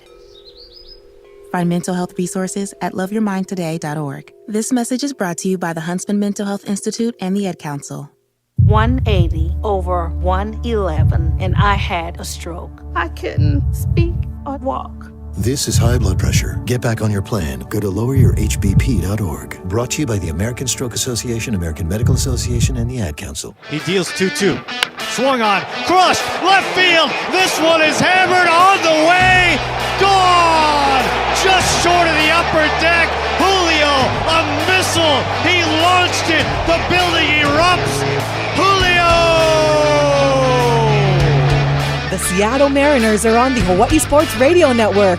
Listen live throughout the season on 95.1 FM and AM 760. Visit hawaiisportsradio.com for the current broadcast schedule. Your family is your legacy. Planning for a natural disaster will make sure you're all safe. Visit ready.gov/plan today for the tools and tips you need to protect that legacy. That's ready.gov/plan. A message brought to you by FEMA and the Ad Council. You've gone to protests, written letters, even considered chaining yourself to a tree. But saving the world is not easy at all. Fortunately, saving a life is. And when you donate 1 pint of blood, you can save up to 3 lives. Visit bloodsaves.com to learn more. You're listening to OIA Athletics on the Hawaii Sports Radio Network, 95.1 FM and AM 760. Brought to you by Hawaii Pacific Health.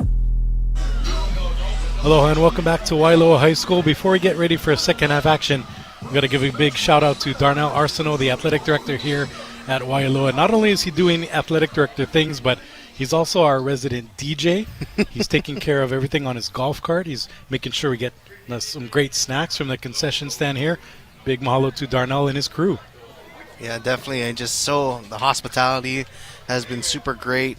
And just the venue again, support staff has all been welcoming. So thank you to the Waialua Athletic Department for all their hard works in making our first game of the season and this experience so great. So about a minute to go before the second half kickoff. We already talked about some things that both teams have to look forward to in the second half. How do you see this second half of action, this third and fourth quarters, Chaz, going for both teams? Will Pac-5 continue to pour it on, or will the Bulldogs get their bite back here in the second half? Well, I think Pac-5 is going to continue to do what has got them where they're at in running the ball with Seth Miller and Sarahina doing his thing. I think a big thing that I'm going to look out for Waialua is going to be that body language, seeing how they're communicating with each other. Are they getting excited for one another? Are they building momentum and trying to get back going again for their side? Yeah, and I have to give a shout-out to both coaches. Kenna Heffernan for Pac-5 leading this team to the state tournament into the semifinals last year. And then, of course, Gary Wirtz basically rebuilding this program along with AD Darnell Arsenault. He coaches essentially the Waialua team in the youth ranks. I've refereed his games there where he's only had 11 players, and they have to play both ways, and he's taking his licks against teams like Laie. So he's very invested in this program. So we'll see if he and the team can turn it around not only tonight, but as this season goes along. Yeah, and it's exciting. Again, I can kind of tell already the intensity and the vibe has picked up on this Waialua side, and they're looking excited and ready to get back at it. And we mentioned Darnell Arsenault is doing it all tonight. He's the DJ. He's helping out with the snack bar and doing his AD things. Now he's joining us on a headset. Welcome, Darnell. Yes. How we doing, gentlemen? Doing good. Thank you so much. This is a little different for me. Normally I'm up here with you guys already in the booth, but I had to change my hat and be an AD today and had to cook some burgers, take care of handicap parking, and the work. So let's get your quick take on this first half, Darnell. 21-0 Pac-5 leads. Waialua still in it, but what are some adjustments you see for the second half? Talking to Coach Gary all week long, we talked about this is a game where we get to build depth, and we're going to play a lot of guys tonight. So we're playing a lot of guys in different areas that would not normally play this early in the season, but we know for the last couple of years that it's not how you start, it's how you finish, and we want to make sure that we finish strong in the OIA. So, main thing that we got to do is just do our job. There's a lot of blown coverages that happen in the first games of the season. So, we look to, have a better half the second half and just execute in a higher level. Waialua kicking things off, going from right to left from our broadcast position. Pac-5 corrals the opening kickoff, and Waialua does a nice job on coverage, at least getting down there. A couple of missed tackles later, and it'll be Pac-5 ball, first and 10 at about the 33, going left to right. And Darnell, continuing that conversation, what are some things that have impressed you from the Pac-5 side, just seeing all their talent on both sides of the ball? Pac-5 is, you're always going to get, I know Coach Heff real well and that staff. They got Derek Branch out there, one of my former teammates with the Arena Football. So they're going to be well coached. They execute at a high level.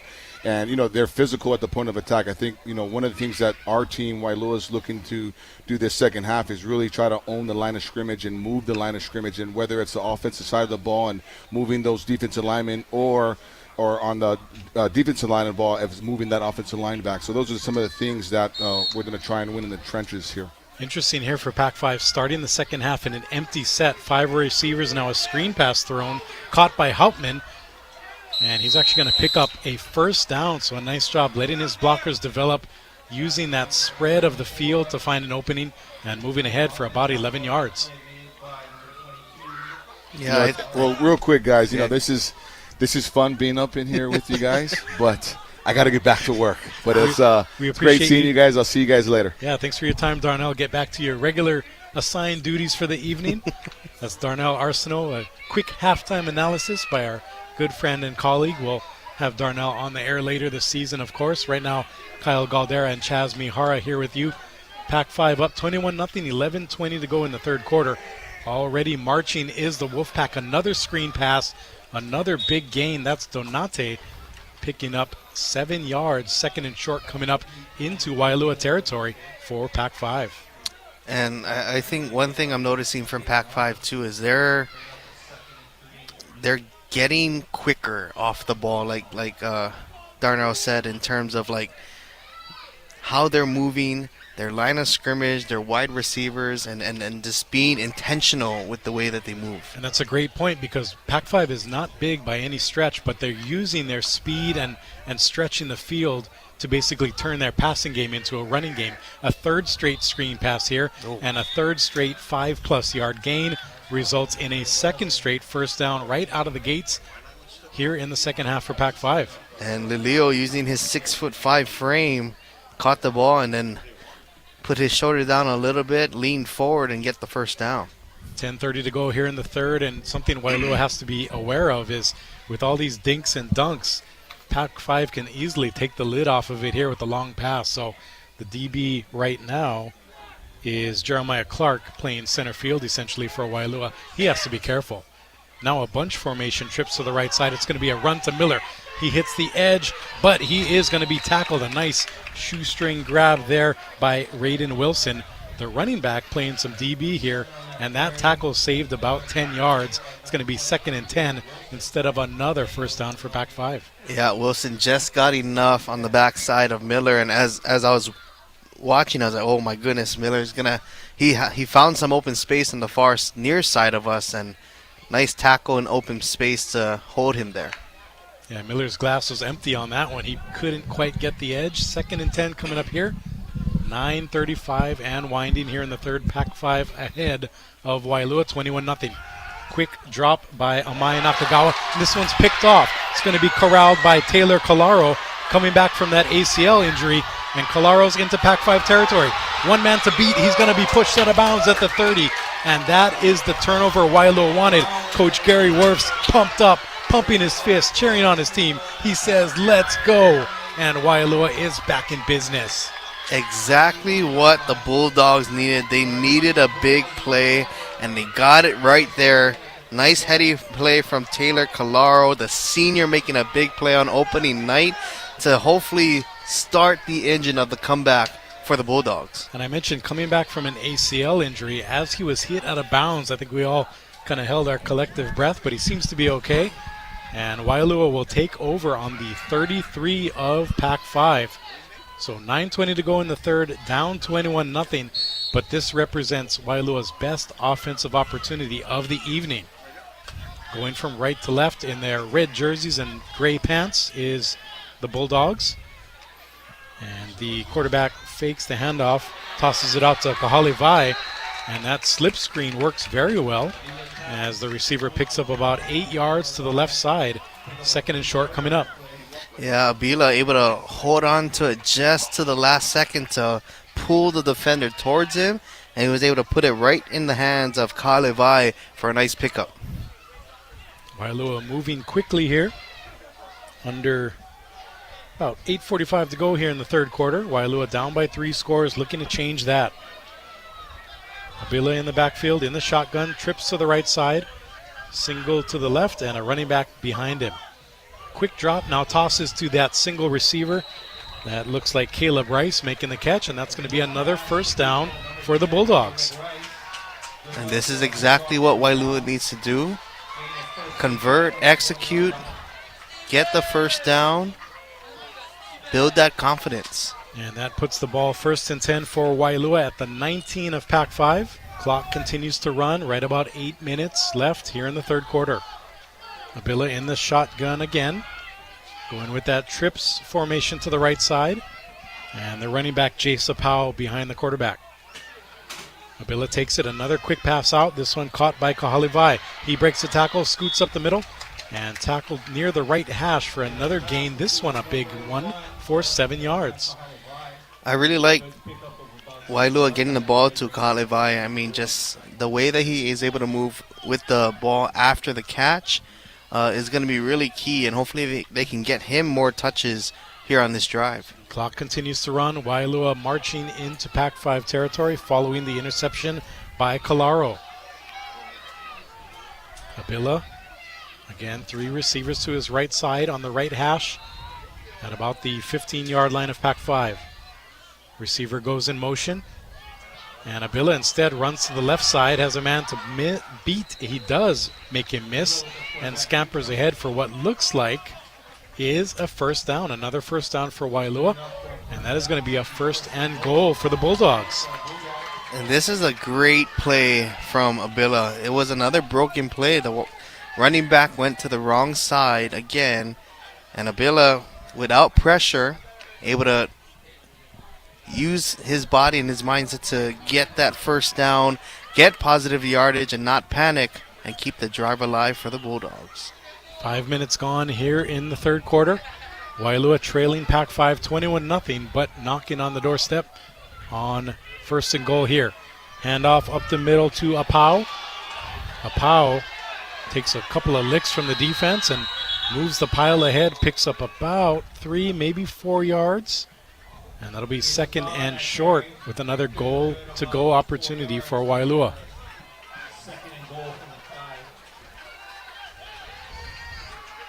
And I wonder here if Waialua, it's not a no huddle, but it's a quick huddle. And they're really starting to tire out the Pac-5 defense. Already a couple of subs running off. Waialua, a more condensed offense here within the goal line situation. And a quick snap here. Running up the middle is Apau. And does he cash in? Not quite. About 2 yards short of the end zone. It'll be 3rd and goal. And Waialua right there as we hit the halfway point here in the 3rd quarter.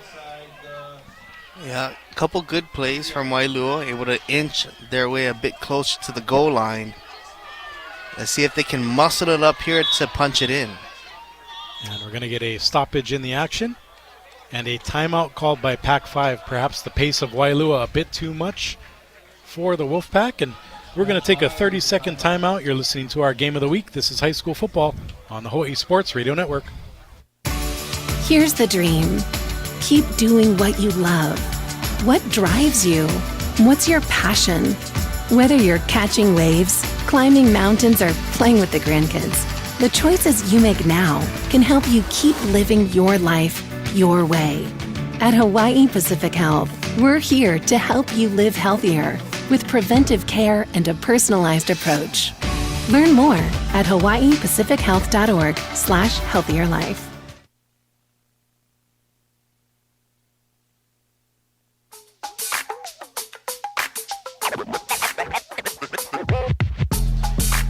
Welcome back to Waialua High School. Friday Night Lights here, opening the 2024 football season. Kyle Galdeira and Chaz Mihara. Waialua, after falling behind 21-0, is 2 yards away from its first score, 3rd and goal. And we have a penalty. Did the offense jump? That's going to be a huge call. It is a false start. Waialua now 3rd and goal from the 7 coming up. And that's a big one. That hurts for Waialua.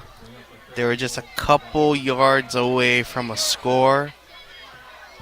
Now they're going to have to dial up something that gets them about 8 to 9 yards. And that, interestingly, takes away perhaps the running opportunity. But we'll see what they do here. Again, Apau is in the backfield. He's been running well so far. Emery Abila, the quarterback for Waialua. 2 receivers to the right side, a tight end as well. Abila, a quick pass. This one is tipped. And it falls to the grass, and we'll see what Waialua does here. I'm guessing they're going to go for it. Already down 21-0 halfway through this 3rd quarter. Yeah, like you said earlier in this drive, like this is the best opportunity Waialua has had all night. So you kind of don't want to take your foot off the gas here. So I think going for it on 4th down is the right call, being down 21-0. And we'll see what Pac-5 and the Kenna Heffernan-led squad does here on defense. Again, they gave up the turnover, but they've held tough so far. 4th and goal to go at about the 7 for Waialua. Abila in the shotgun, stomps his foot, gets the receiver, Kahalivai, in motion. Trips to the right side, 3-step drop, goes to the left side, is picked. Coming back the other way is Pac-5. That's Nainoa French. He has one man to beat. He doesn't beat him, but that is a momentum shifter for sure. A nice job by the quarterback, Abila, making that touchdown-saving tackle. And just like that, Chaz, we go from potentially a 2-score game to Pac-5 still up by 3 scores, trying to make it 4. You know, that shows the growth from Abila, because you know what? He could have easily hanged his head. He could have easily just been super frustrated after the play, but he didn't quit on the play. Yes, it was a turnover, not what you obviously wanted, but he went down there, like you said, touchdown saving tackle to bring down French, who was in the right place at the right time for that pick in the end zone. And I know a French almost said wee on that one as he scampered down the left side, picked up about 35 yards on that interception return, and Pac-5 back in prime position, 1st and 10 on about its own 38-yard line, going left to right here in the second half.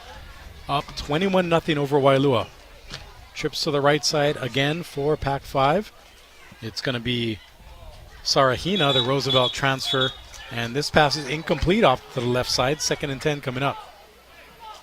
Yeah, great tackle that time from Kahalevai. Able to knock that ball out after the tackle. to set up a second down. And we'll see what Pac-5 does here. Up by 3 scores. Do they start milking the clock a bit? They had that screen game going very well last drive until they threw the interception. And, of course, they also have Seth Miller back there, who's capable of running up the middle, running to the outside. So we'll see what they do here. Another shotgun snap. Oh, the jet sweep is fumbled. Fortunately for Sarahina, he jumps on the loose ball, but that's going to be a loss of about 15 yards, bringing up close to 3rd and 25. Just small plays like that can kind of slow down the momentum there for Pac-5, and it helps Waialua. And that clock, like you said, though, is continuing to run. There we go. The clock is running. And that was a big job, a nice job by Pac-5, even though it was a big loss, not letting Waialua get that loose fumble, because Waialua is one stop away from getting that momentum back. Pac-5 with about 3rd and 25 to go at its own 26-yard line. 3 receivers to the right side. And Sarahina back to pass. Tosses it down the middle to a streaking receiver, Hopman, but he didn't turn his head in time, and that ball hits the turf. It's going to be another punt coming up. Pac-5 kicking to Waialua. Nice job by the Waialua defense and hanging tough and holding this Pac-5 offense after the turnover. And we'll see what Pac-5 does here. Their punter, Evan Duroff, back to kick again. And again, Waialua with a couple of speedy returners back there, led by Jeremiah Clark, and he's flanked by Caleb Rice. Clark, a freshman, Rice, a senior. Duroff back and punts this one away. A booming kick, a nice spiral. And that's going to not only bounce, but pick up 20, now 30, make it 35 yards on the bounce and roll. And Pac-5 flips the field all the way to the 20 of Waialua. And that's a great job by Pac-5. They didn't come up with anything on offense, but they got the turnover, took a few minutes off the clock, 4:28 here in the 3rd quarter, and now backs up Waialua. Yeah, the hidden yardage that time on that play goes into the favor of Pac-5. It was a high punt, and it took a nice big bounce that was roughly about the 40-yard line, and just took heel, and it kept on going into deeper Waialua territory. And now instead of starting maybe at about like the 40, 43, now they're all the way back at the 20. So we'll see what Waialua does here. Under 4:30 to play in the 3rd quarter. Bulldogs trailing. And it looks like the backup quarterback is now in the game. I believe, is that 16? Or is that still Abila? It is going to be Abila. So he stays in the game and he scampers for about 15 yards. The backup is still warming up, so the starter remains in the game, looking to drive the Waialua offense. And that's going to be a gain of 15. 1st and 10 at the Waialua 35. Yeah, Abila with some pep in his step there after getting the nice gain on 1st down, gets the play call and runs back. Correction, the 34-yard line of Waialua. 4:05 left to go here in the 3rd quarter. Bulldogs moving with pace here. 2 receivers to the right and a tight end. A couple of running backs in the backfield. Pac-5 shows blitz. Read nicely by the O-line, and a nice run up the middle by Apau.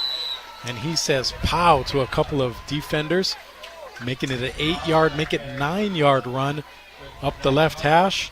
2nd and short coming up for Waialua. Probably one of Apau's better runs of the night. I mean, just showing the patience and then finding that nice gap, and gets a nice gain of 9 on that one. So Abila back in the shotgun. A couple of receivers tight to the left side, 1 single receiver to the far right side. Shotgun snap corralled, and the handoff is given to Apau, pulled back by Abila. It's the quarterback keeper, and a 5-yard gain to the left side, resulting in another 1st down for Waialua. And I'm liking the play call here from Waialua. They go to the ground with Apau, but then a couple of the big runs have been from Abila doing that RPO, like holding on to it, taking it out of the belly of Apau. So I like this combo going on right now here for Waialua. The only negative is those type of plays really take up a lot of clock. So as long as Waialua can move and maybe get a score before the end of the third quarter. They're still in good shape here. 2:40 and winding in the third. Nearly 10 minutes gone so far in the frame. No scoring yet in the second half. Another pull and go on the option by Abila. This time he runs to the right. He has a 7-yard gain, and had it not been for the nice shoestring tackle by Hauptmann, another two-way player, a receiver and linebacker here, that probably would have been a touchdown run by the quarterback. No, definitely. And I think Abila had found that nice open space. He was kind of directing traffic with his receivers. But like you said, great open field tackle from Hauptmann to kind of slow the roll of Abila. 2 minutes left to go here in the third.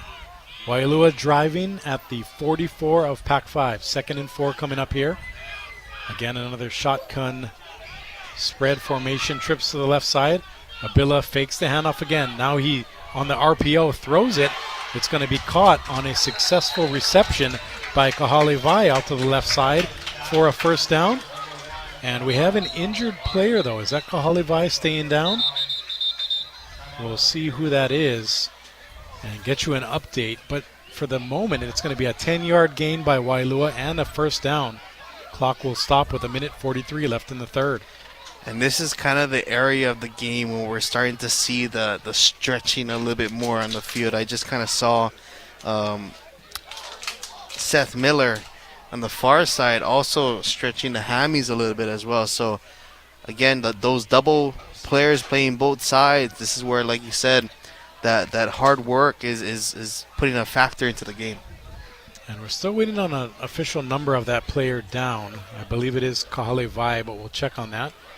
And as the timeout remains on the field, we'll remind you to follow Hawaii Sports Radio Network on social media for behind-the-scenes content, breaking sports news, and much more at High Sports Radio.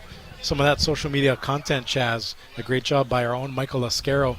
He actually talked to Coach Gary Wirtz this couple of days ago at practice, talked to some players, and really gave a nice preview of what Waialua had to offer. And you could have seen that and still go see it on our Hawaii Sports Radio social media at High Sports Radio. Yeah, I appreciate Michael's hard work in getting us that exclusive coverage in terms of just how the team is feeling, where they're at, what they've been working on. So yeah, definitely a good thing to go check out for sure. And it is Kahalivai who comes up injured, but he walks off it. Maybe got the wind knocked out of him there. We'll see if he can return to this game. That Sports Injury Report brought to you by Hawaii Pacific Health, creating a healthier Hawaii. Clock winds again as we hit the 1:40 mark in the third quarter. Waialua with a 1st and 10 at the Pac-5 35-yard line. Waialua marching from right to left from our broadcast position in their red jerseys and gray pants. Pac-5 in the all-whites with the brown trim and numbers. This pass caught by Ramos. Ramos makes a man miss. One more man misses, and he scampers down inside the 10, gives the little first down signal. Waialua marching again, another 1st and goal situation. Can they cash in, Chaz? That's the question. Yeah, I like what's going on here, what's cooking for the Bulldogs. Hopefully they can keep on going. And Waialua with the hurry-up, no-huddle offense, trips to the left side. One receiver leaking out to the right. That's Jeremiah Clark, the freshman. Running back Jay Sapau behind the quarterback Abila. Shotgun snap, but it's not in time. A false start as the lineman moved. And that's another momentum killer for Waialua. This happened in their previous drive, and it resulted in an interception. We'll see if the Bulldogs can overcome that mistake with 51 seconds left in the third. And I just saw Abila kind of pat his chest saying, hey, that was my bad.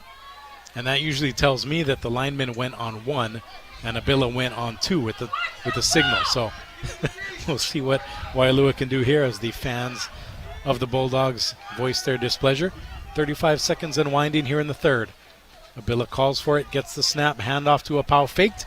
Now tossed to the left side, and it is an incomplete pass. That'll bring up 2nd and goal from about the 13-yard line. That was intended for Hayes Ramos, just a bit short of the receiver. Yeah, and mostly on this drive, we've been seeing that RPO going on for Waialua.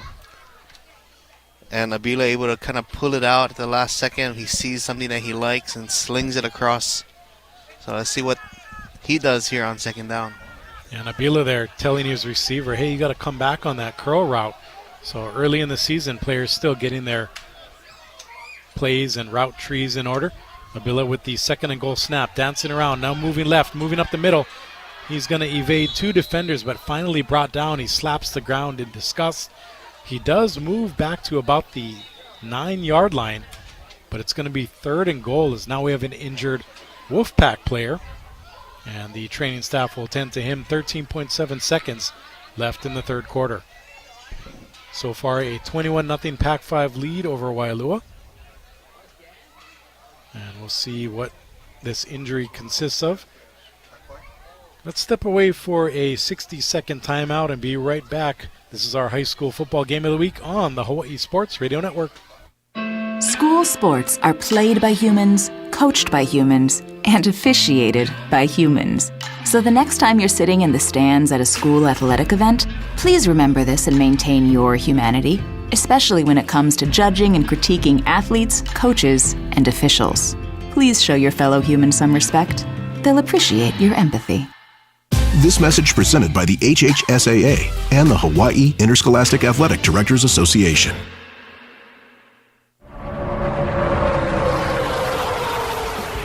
This is Ryan Blaney, driver number 12, Discount Tire Ford Mustang. Ever wonder what gives me a winning edge? A quick pit stop to check your tires can go a long way, whether you're driving on the track or just on the road. Properly maintained tires handle better in all weather conditions and provide you with safe stopping power. Do a safety check on your tread depth at home or go online and book a tire inspection appointment. A message from the U.S. Tire Manufacturers Association.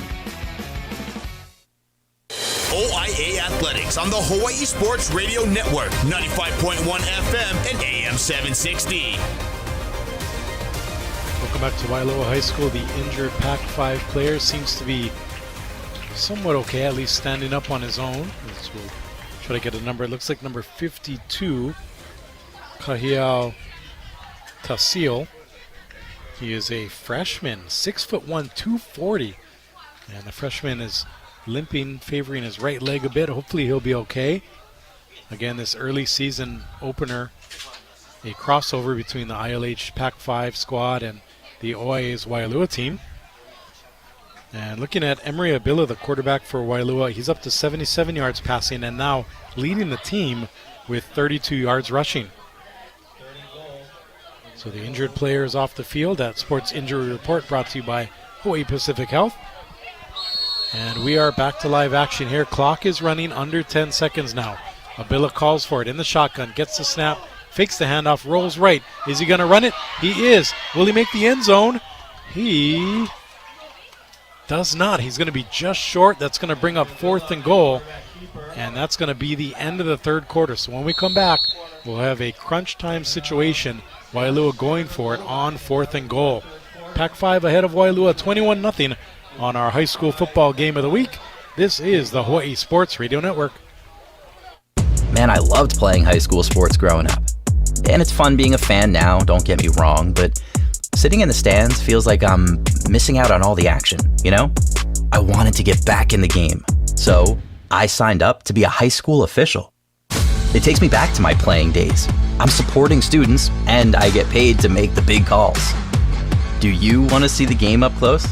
Sign up to become an official in Hawaii at highschoolofficials.com. In sitcoms, when someone has a problem, they just blurt it out and move on. Well, I lost my job and my parakeet is missing. How was your day? But the real world is different. Managing life's challenges can be overwhelming. So, what do? We get support. The Huntsman Mental Health Institute and the Ad Council have mental health resources available for you at loveyourmindtoday.org. That's loveyourmindtoday.org. See how much further you can go when you take care of your mental health. Out here in the middle of these acres, it can feel like you're the only person on Earth.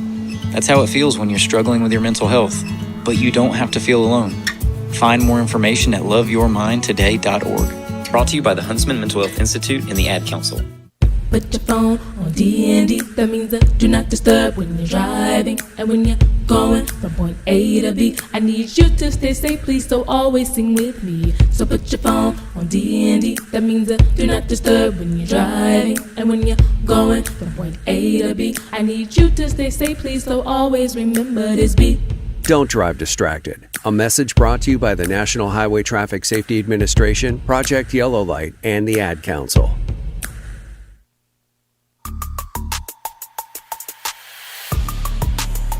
Welcome back to Waialua High School. Fourth quarter action just about underway. And before the snap is off to begin this fourth quarter, it's going to be an encroachment penalty on Pac-5. So a big situation here. Waialua 4th and goal at the 1 yard line. Can they punch it in and chip into this Pac-5 21-0 lead? Abila under center. 2 running backs behind him. The snap is good, handoff is good, and Apau is very good. He plunges up the middle for a 1 yard touchdown run. And just like that, Waialua has its first touchdown of the 2024 season. They now trail by 15. Good perseverance there from the Bulldogs to not quit on that drive. After, again, getting a couple penalties once they hit the red zone that brought them back, they were able to fight their way back and to get a little bit of help on that last penalty from Pac-5. But nonetheless, get into the end zone, get a score, get some confidence back on the Bulldog side.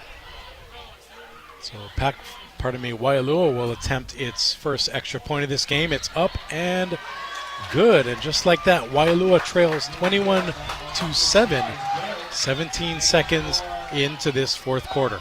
We'll take a 60-second timeout and be right back. This is high school football on the Hawai'i Sports Radio Network. Here's the dream. Keep doing what you love. What Parkinson's? The Parkinson's Foundation knows that the disease doesn't just affect the diagnosed. It affects everyone who supports and helps care for them. If you have questions, the Parkinson's Foundation has answers. We can help you understand the disease and give you tips for living a better life. Find your answers at Parkinson.org or call 1-800-473-4636. The Parkinson's Foundation. Better lives together. You're listening to OIA Athletics on the Hawai'i Sports Radio Network, 95.1 FM and AM 760. Brought to you by Hawaii Pacific Health. Galdeira and Chaz Mihara back here with you live on a Friday night. Waialua trailing Pac-5 21-7 as Nuutea Van Balastar kicks it off, and Pac-5 tries to return it. A nice run back there as a flag comes in. We'll see what the laundry's all about. That was Hopman with the nice run back. And Chaz, that was a great job by Waialua converting on that short goal-to-go opportunity, as it's going to be looking like a block in the back on the return team. So Waialua seizing some momentum here, down only 14, just underway here in the fourth quarter. Yeah, and I think after this penalty against Pac-5, I think Pac-5 needs to make sure that they take care of the football here. Waialua's kind of riding on a high a little bit. You don't want to kind of add to that momentum. So if Waialua can play keep away here, that might help them kind of secure or just help secure the victory a little bit here in the fourth quarter. So Pac-5 with a 2-score lead. 11:36 to go in the fourth quarter. And it's going to be the platoon quarterback duo of Sarahina and Amai Nakagawa, the junior Amai Nakagawa, in the game now. This one is going to be handed off, a run to the left side. Nice job there, scampering, I believe. That was number 26, Conel Chavez, the junior who had 3 touchdowns last year. Nice stable of athletes for Pac-5 this season coming back. Yeah, I think Pac-5 doing a good job of using their personnel and using them to their strengths. Conel Chavez does a nice job of going to the outside and get some good yards on first down. Amai Nakagawa back in the shotgun. 2 receivers to either side. Gets the snap. A quick pass, a screen pass to the right side. This one is picked up by Donate, and he runs into a wall of Waialua defenders, but he does pick up the first down. So Pac-5 moves the chains again. 10:45 left to go in this game, up 21-7 over Waialua. Donate does a nice job on this play. This ball was thrown behind him on that quick pass, and he does a great job of reeling it in and getting the first down. We'll see what the Wolfpack does here on offense, if they continue to play conservative with that ball control offense, or maybe they'll open it up, try to hit Lelio or Zion Branch on the edges. Trips near side near us as this screen pass is whipped out of bounds, and that's actually going to be ruled incomplete pass. I thought it might be a backward pass, which would be a fumble and a loss of about 10, but the referee instead calls it incomplete. 2nd and 10 coming up at about the 35 of Pac-5. Yeah, a little bit of an accuracy issue here for Mai Nakagawa. I think something that he's going to be looking to work on here throughout the season. But definitely has that quick whip of an arm. So if he can kind of maintain that accuracy a little bit and get that touch going, I think he's going to put on the right and the money. So the clock continues to wind. 10-16. Pardon me, it stopped at the incomplete pass. Now it winds on the snap. Quick pass over to Lelio. He makes a man miss, and Rome bulldozes his way down the middle, gives the first down signal after that pickup of about 17. And I mentioned earlier, D1 talent, I think. He was showing him almost an NFL-like move there where he made the initial guy miss, olayed 2 more, and then plunged ahead for the first down. No, definitely. And as I talked about accuracy earlier, Nakagawa put down right on the money there, right in the breadbasket for Lelio. So Pac-5 now under 10 minutes left to go in this game, up by 2 touchdowns. Snap collected in the shotgun. Nice progression there by the quarterback, just out of the hands of Miller. And you could see almost, precision looking at his reads, going from right down the middle, then number 3 to the left. Very precise for Pac-5, and nice to see Amai Nakagawa, the returning quarterback, really getting that progression down. Yeah, and definitely I think him settling down a little bit too, getting some completions, getting some first down, I think that helped him as well gain some of the confidence. So Amai Nakagawa going back in the shotgun. He has Miller flanked to his left side, 2 receivers either side. Lelio out to the left. Zion Branch out to the right. Snap is good. 3-step drop over to the right slot it goes. This one picked up by Houtman. And he's going to gain about 6, make it 7 yards. Actually, it is a long 6 yards. And that'll bring up 3rd and about 4 to go.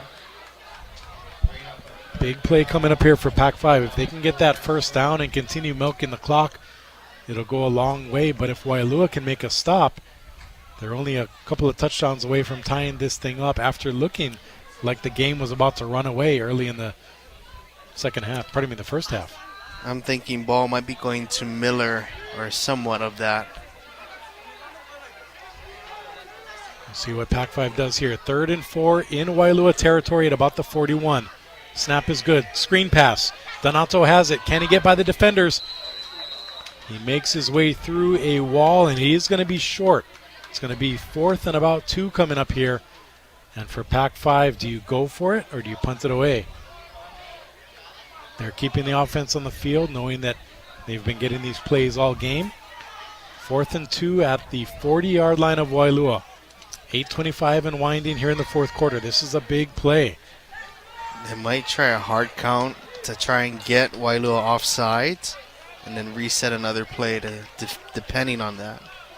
We'll see what Pac-5 does here. Trips go out to the right side, and Pac-5 wants to talk it over. That's Kenna Heffernan calling for time. And we'll see what Pac-5 does here. Up 21-7, 8:10 left to go in this ball game. And what are you thinking here, Chaz? You thinking maybe one of those screen passes or a simple run up the middle with Miller? I think a run up the middle with Miller. I think he's done that time and time again up the middle. Even having him run to the outside is a possibility as well. So I think keeping the clock running and go to your guy that has converted for you time and time again in this game, I definitely think it's Miller time on this one. Let's look at some other scores brought to you by Scoring Live while we have this opportunity. Lelihua and Kamehameha tied at 0 up at Kamehameha Kapalama. Kapolei leading Waianae 14-0 at halftime. That Kamehameha score at halftime, by the way. Aiea leading Roosevelt early in the second quarter, 13-7. Tafuna visiting over Waipahu 27-20. And those are our scores so far tonight, brought to you by ScoringLive.com. Back to live action we go. 4th and 2, a big play for Pac-5. Quarterback clapping his hands, gets the snap, handoff. It is Miller time. He's up the middle for a first down. And just like you called it, Chaz, Miller takes it, spins his way. He had 3 yards, makes it 8, and that's a big first down for the Wolfpack. Tell you what, man, Miller is no joke. He's going to be a force to be reckoned with here for Pac-5 this season. I mean, just the way that he runs with the ball, his vision, the way he uses his feet as well, it's just, he's going to be something to watch for sure. 1st and 10 for Pac-5 at the 32 of Waialua. Not only do they get the first down, but they continue to milk the clock up by 14. Snap is collected in the shotgun. Miller takes it again. He is wrestled down finally by a Waialua defender, but not after gaining 2 hard-earned yards. And Miller, again, not the biggest guy, but almost like I said, Christian McCaffrey-esque, where he has that speed and just enough power where he gets to that second level almost every run. He also is one of the D-backs for Pac-5 as well, so he's doing double duty. And you make a great point, Chaz, for those listeners just tuning in. Pac-5, very slim as far as depth goes, so a lot of their starting receivers and offensive players play two-way ball on defense. This run up the middle is successful by Sean Fujimoto just into the game, the senior running back. And he calls for a substitution. He's a little banged up there after that 6-yard run. That'll bring up 3rd and 2 for Pac-5. Clock continues to run, 6:40 and counting. Pac-5 only a couple of first downs and maybe one more touchdown away from salting away this victory. Here's another big 3rd down as well. And we'll see what Waialua does here. Very tired on defense.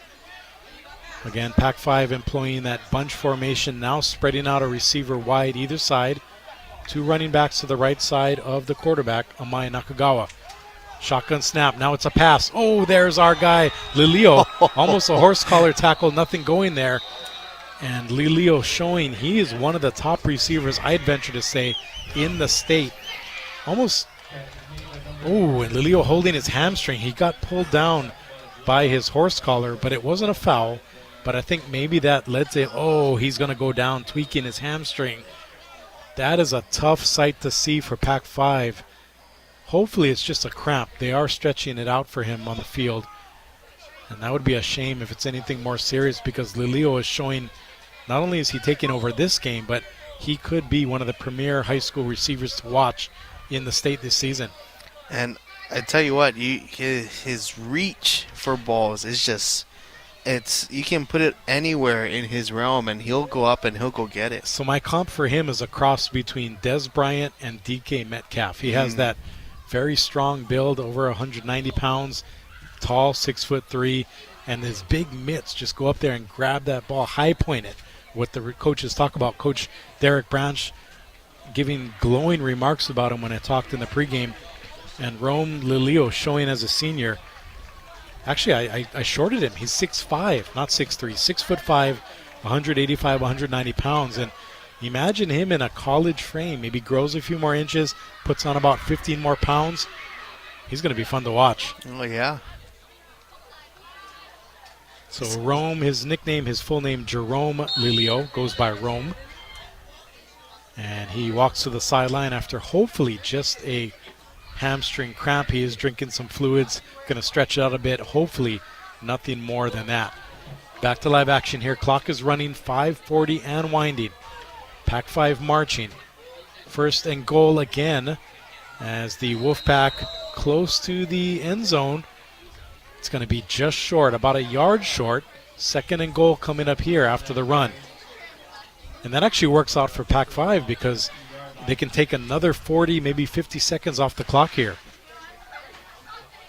Pac-5 with a... Sorry, Chaz, go ahead. No, yeah, definitely. And I think, it, like you said, it adds... It's tiring this Waialua defense that has been on the field for a long time. And if they can slow it down again and quickly punch it up, that's going to definitely take some air out of this Waialua team. So Pac-5 a yard away from adding their 4th touchdown of the game. Snap is good. It's going to be a quarterback keeper. He dances, he leans, and that is Amai Nakagawa coming up just short. And again, even though they're going to be 3rd and about 3 on the goal to go, that's actually good news for Pac-5 because the clock continues to run as we're now under 4:30. Wolfpack with a 14-point lead over the Bulldogs. It looked like Nakagawa thought that he got in because he slowed down, but according to the measurement here, the holding, it looks like he's just short. So we are at the 4:10 mark and winding. Pac-5 trying to make it a 28-7 lead. It's Miller time again. He hits the outside. Can he make it? No, he's going to be tackled. A nice job by Waialua. Even if they don't come out with the victory, Chaz, just the effort and intensity that this Gary Wirtz team has shown tonight has been very impressive to me, knowing that Pac-5 is a state championship tournament team. They beat Kaimuki last year to make it to the 2nd round against KS Maui. And here they are going up against a tough Waialua defense tonight. And Waialua definitely has that grit factor to them in terms of just that no-quit attitude. I'm going to give my 100% all, and yeah, definitely a lot of credit got to go to how Waialua is playing here in the second half. 4th and goal coming up here. Amai Nakagawa in the shotgun, hands it off to Miller. He's up the middle. Is he in? He is. That's another Pac-5 touchdown, and that might be the game, folks. It's going to be 27-7 with 3:16 to go. And Pac-5 leaned on its main man, Miller, right there. Another rushing touchdown for Seth Miller, the senior running back DB combo. He had 7 TDs last year. He's already off to a great start here in 2024. Yeah, Miller is definitely going to hit the ice bath. Oh, yeah. Tonight for sure. If he was a few years older, there'd be some Millers in there with the ice bath. Pac-5 looking to add the extra point, trying to make it, right now it's a 20-point lead, trying to make it a 21-point lead.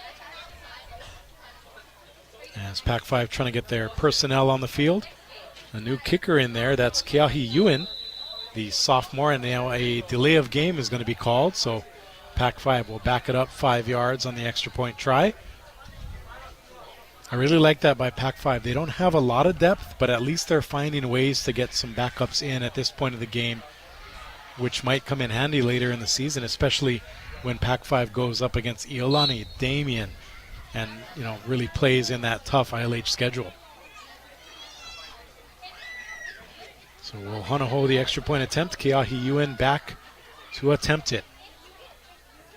Snap is good, hold is good, kick is up. It's a low one, and it sails wide left. So Waialua down by 20. I wouldn't say it's going to be an impossible comeback, but Waialua is going to have to score and score often if they're going to try to get back in this one. We'll keep it here. Again, going back to our scoring live scoreboard, we mentioned the 27-7 margin, Pac-5 over Waialua right here on the North Shore. Liliuhua and Kamehameha underway in the 3rd, still scoreless. Kapolei and Waianae still at halftime. Kapolei with that 14-0 lead. Aiea still leads Roosevelt 13-7. And at the half, Waipahu trailing Tafuna 27-7. Let's take a 10-second timeout for station identification. You're listening to High School Football on HSRN. Home of the Los Angeles Clippers, KGU AM K236CR is the Hawaii Sports Radio Network on AM 760, 95.1 FM. Kyle Galdeira and Chaz Mihara back here with you live from Waialua High School. 3:16 left to go in this game. Pac-5 just punched in their 4th touchdown of the contest. They lead the home team Waialua 27-7 here in the season opening interleague game. Pac-5, the D2 ILH representative. Waialua out of the OIA D2.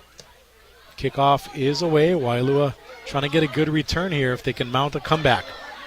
It's going to be picked up by Caleb Rice. Rice looks for a block, but instead he is going to be creamed by number 41 there, Gavin Wong Hodges, a sophomore DB, only 5'8", 160 pounds, but he laid a licking on Rice right there. Yeah, Rice able to hang tight onto that ball after that hit. But nonetheless, gets a decent start to the drive here for the Bulldogs. And I think hopefully here for Waialua, they can continue some of the things that they did in that last drive that led them to the score. But hopefully they can start scoring or moving on the field a little bit more quicker, I think. Right, and something for Waialua here, you never want to say that, there's a victory in defeat, but if Waialua can get one more good drive here, knowing that as the OIA season comes up, you can really build on that, even if they come up short tonight. So Abila back at quarterback, a fake handoff, he keeps it. The leading rusher is indeed the quarterback for Waialua. Nice juke and miss there as he moves ahead 9 yards. It's going to be 2nd and 1 at the Waialua 43. Yeah, and we've kind of seen that play from Waialua in that last series, and they've seen some success here with that RPO and keeping the ball from Abila, and sometimes he throws it on the run as well to Kalevai in that receiving position. Clock under 2:30 now in this ball game. Waialua trailing by 20. They're going to have to move a little quicker if they're going to attempt to come back here. Almost an offensive false start. Nothing happening though.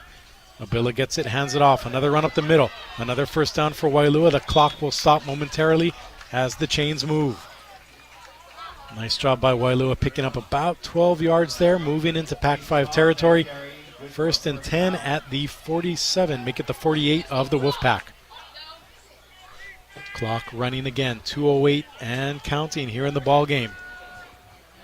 Pac-5 showing that its returning talent is a force to be reckoned with, and Waialua showing that while it is still rebuilding, they've definitely made a lot of progress under head coach Gary Wirtz. Abila in the shotgun, 2 receivers to the right side. Fakes the handoff again, it's a keeper. It's a big gainer again for Waialua. Abila up the middle, another 20-yard gain for him, another first down, and a timeout by Waialua. Bulldogs want to talk about it. And I think that was a huge play there from Waialua. And nice run from Abila. And that was probably the best run for him on that play. And taking up about 15 to 16 yards on that one. And really, kind of, like you said, getting a good, decent drive here for Waialua, regardless of how this is going to finish. But if they can end up this drive with a score, that's going to be huge for them moving forward into the regular season. Right, and as much as you don't want to start the season with a loss, if you're Waialua, if you're going to lose to a team, you might as well have it be a great state championship caliber team like Pac-5, because then you go into your OIA season and you can look at teams like McKinley, Kalaheo, who are in the early rebuild stages and start putting in some of the successes from this game into those game plans. So definitely a lot of room to grow for Waialua, but we'll see what they can do here on potentially their final drive of the game. 1:42 after the timeout. Waialua trailing 27-20. Abila calls for it in the gun. Gets the handoff, fakes the handoff. Gets the snap, fakes the handoff. There he goes on the RPO again. Another double-digit gain. This one for about 17, right up the middle. And that's going to be another Waialua first down. Pac-5 playing a bit of a lag defense, but still, Waialua moving the ball. 1:30 and winding here in the game. Can Waialua add another score? Abila gets the snap, hands it off this time. That looks like a pow. He runs over 2 defenders and plunges ahead. Is he in? He is. It's an Apau touchdown, and the Pac-5 defender is still getting up from that hit. Wow, Apau. And that's how you finish a ball game. I tell you what, for Waialua to go down the field like that and to score quickly, that is a definitely good sign in how you finish a ball game for Waialua. And again, even if they don't win tonight, you put that on tape and you show, in the film session, hey guys, this is what you do in our 2-minute offense. Oh, could have been a false start there. Not called. Kick is up and good. And just like that, Waialua trails 27-14 with a minute 13 to go. So we're probably going to see an onside kick here. And again, if Waialua can get it, get a quick touchdown, do it again, they still have a shot. You never know. Stranger things have happened on a football field. And it is going to be Nu'utea Van Bastelar, who we've really only seen in the second half because Waialua started scoring in the second half, and now he's going to kick off for the third time to Pac-5. And again, I wouldn't be surprised if it's an onside kicker, and that's what Pac-5 is talking about. How do you cover that? Who's the hands team? What's the role and responsibility for everybody out there on that field? Yeah, and on the Pac-5 side, it's don't let up here. Like, we got to stay focused and we got to execute and finish this game. And let's see how the execution goes here on this special teams play. Yeah, this is a big moment in this game. Even though Pac-5 is still up by 13 points, if Waialua can recover this onside kick, maybe get a long strike, they're right back in it. Pac-5 surprisingly not really close to the line. Now they move up a bit. Waialua needs to have at least 4 on each side of the ball. They do that. And the main thing is they can't basically have a pop kick here because that's going to be a penalty. He has to squib it. And actually they're going to kick it long. I'm kind of surprised at that, but Pac-5 has it. Can Waialua make a stop? Oh, one meant to be. This is going to be the game. He is gone. That is going to be Hauptmann, who's going to take this return at least 80 yards for the score. And just like that, not only does Waialua not get the ball back, but they don't get a finger on Hauptmann, who scampers for another score. And that is going to spell the end for Waialua. Pac-5 ahead by 3 scores yet again on that kickoff return for touchdown. And Chaz, I have to ask, why not onside there? I don't see the strategy. Yeah, and you know what? I think that was the worst case scenario that you would have wanted for Waialua. I mean, you did all that work to build up momentum. You're feeling good about yourself. And then in one play, all of that just gets taken away from a special teams big return there from Pac-5. Right, you put together that excellent drive in about a minute, and then within 7 seconds, you give it all back on the run back by Hauptmann. Extra point is up, and that one is good by the regular kicker, Duroff, who's back in there.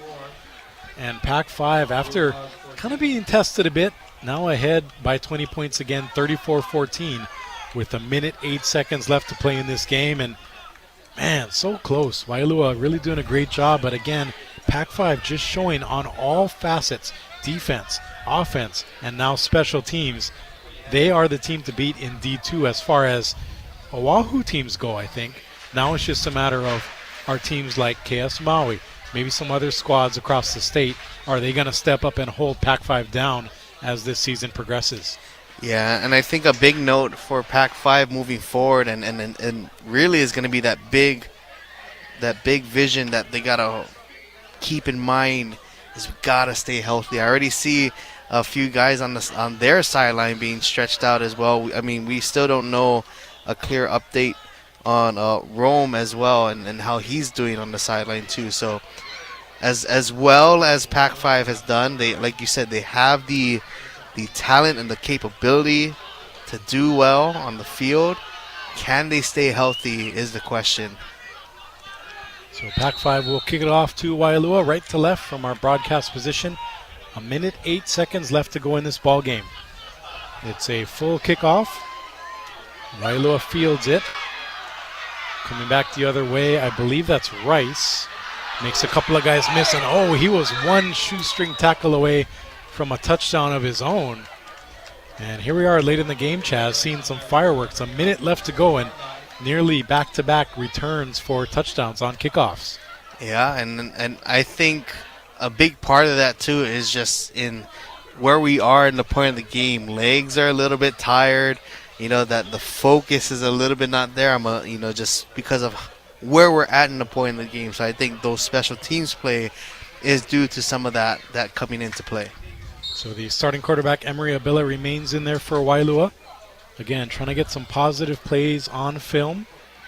Down by 20, though, and a minute left in this ball game. Pac-5 with a commanding 34-14 lead. Abila trips to the right side, single wide left side. Hands this one off.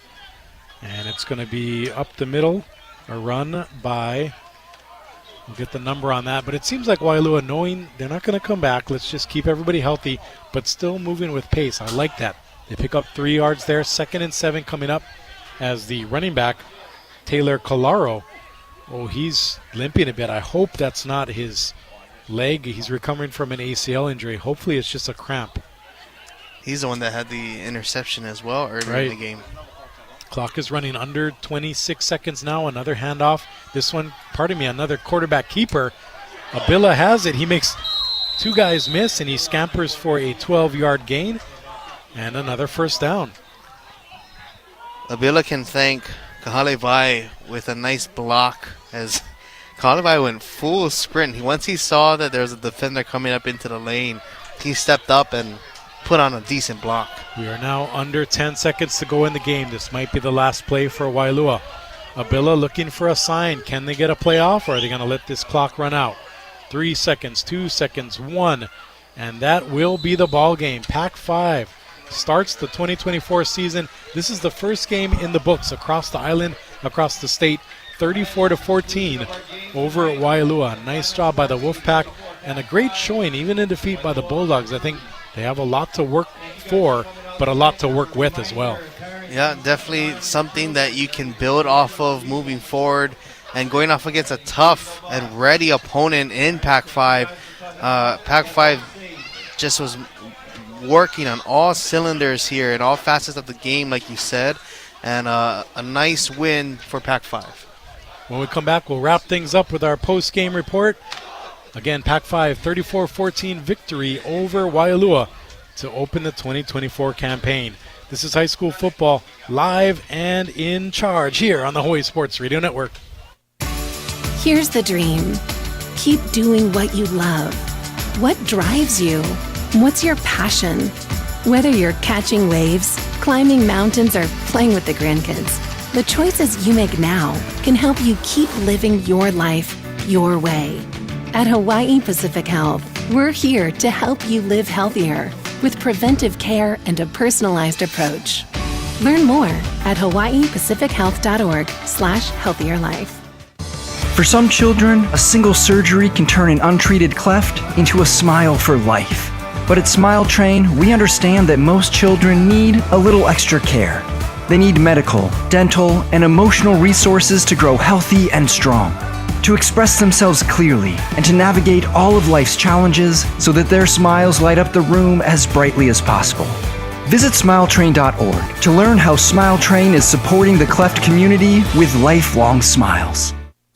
Honey, did you fix the door yet? Don't worry, the best and brightest are on it. Well, I don't know if I would go that far. Oh, not me, dear. I'm talking about Kama'aina Handyman. They have the highest customer service ratings with over 1,000 reviews, and they're voted best handyman service on Oahu. Oh, Kama'aina Handyman. They fixed our neighbors' windows. Yep, I went to kama'ainahandyman.com, and they can fix our cabinets and closet doors too. Huh, and now I don't have to worry about you breaking anything. Huh? Oh, nothing. Mahalo, Kama'aina Handyman. I love playing sports, especially for my school. And that's because school sports are special. It's where it's safe to fail. It's where we're taught resilience, where our fear becomes confidence. It's where we learn to get back up after every fall. School sports are where 7.8 million students go from I can't to I can. This message presented by the HHSAA and the Hawaii Interscholastic Athletic Directors Association.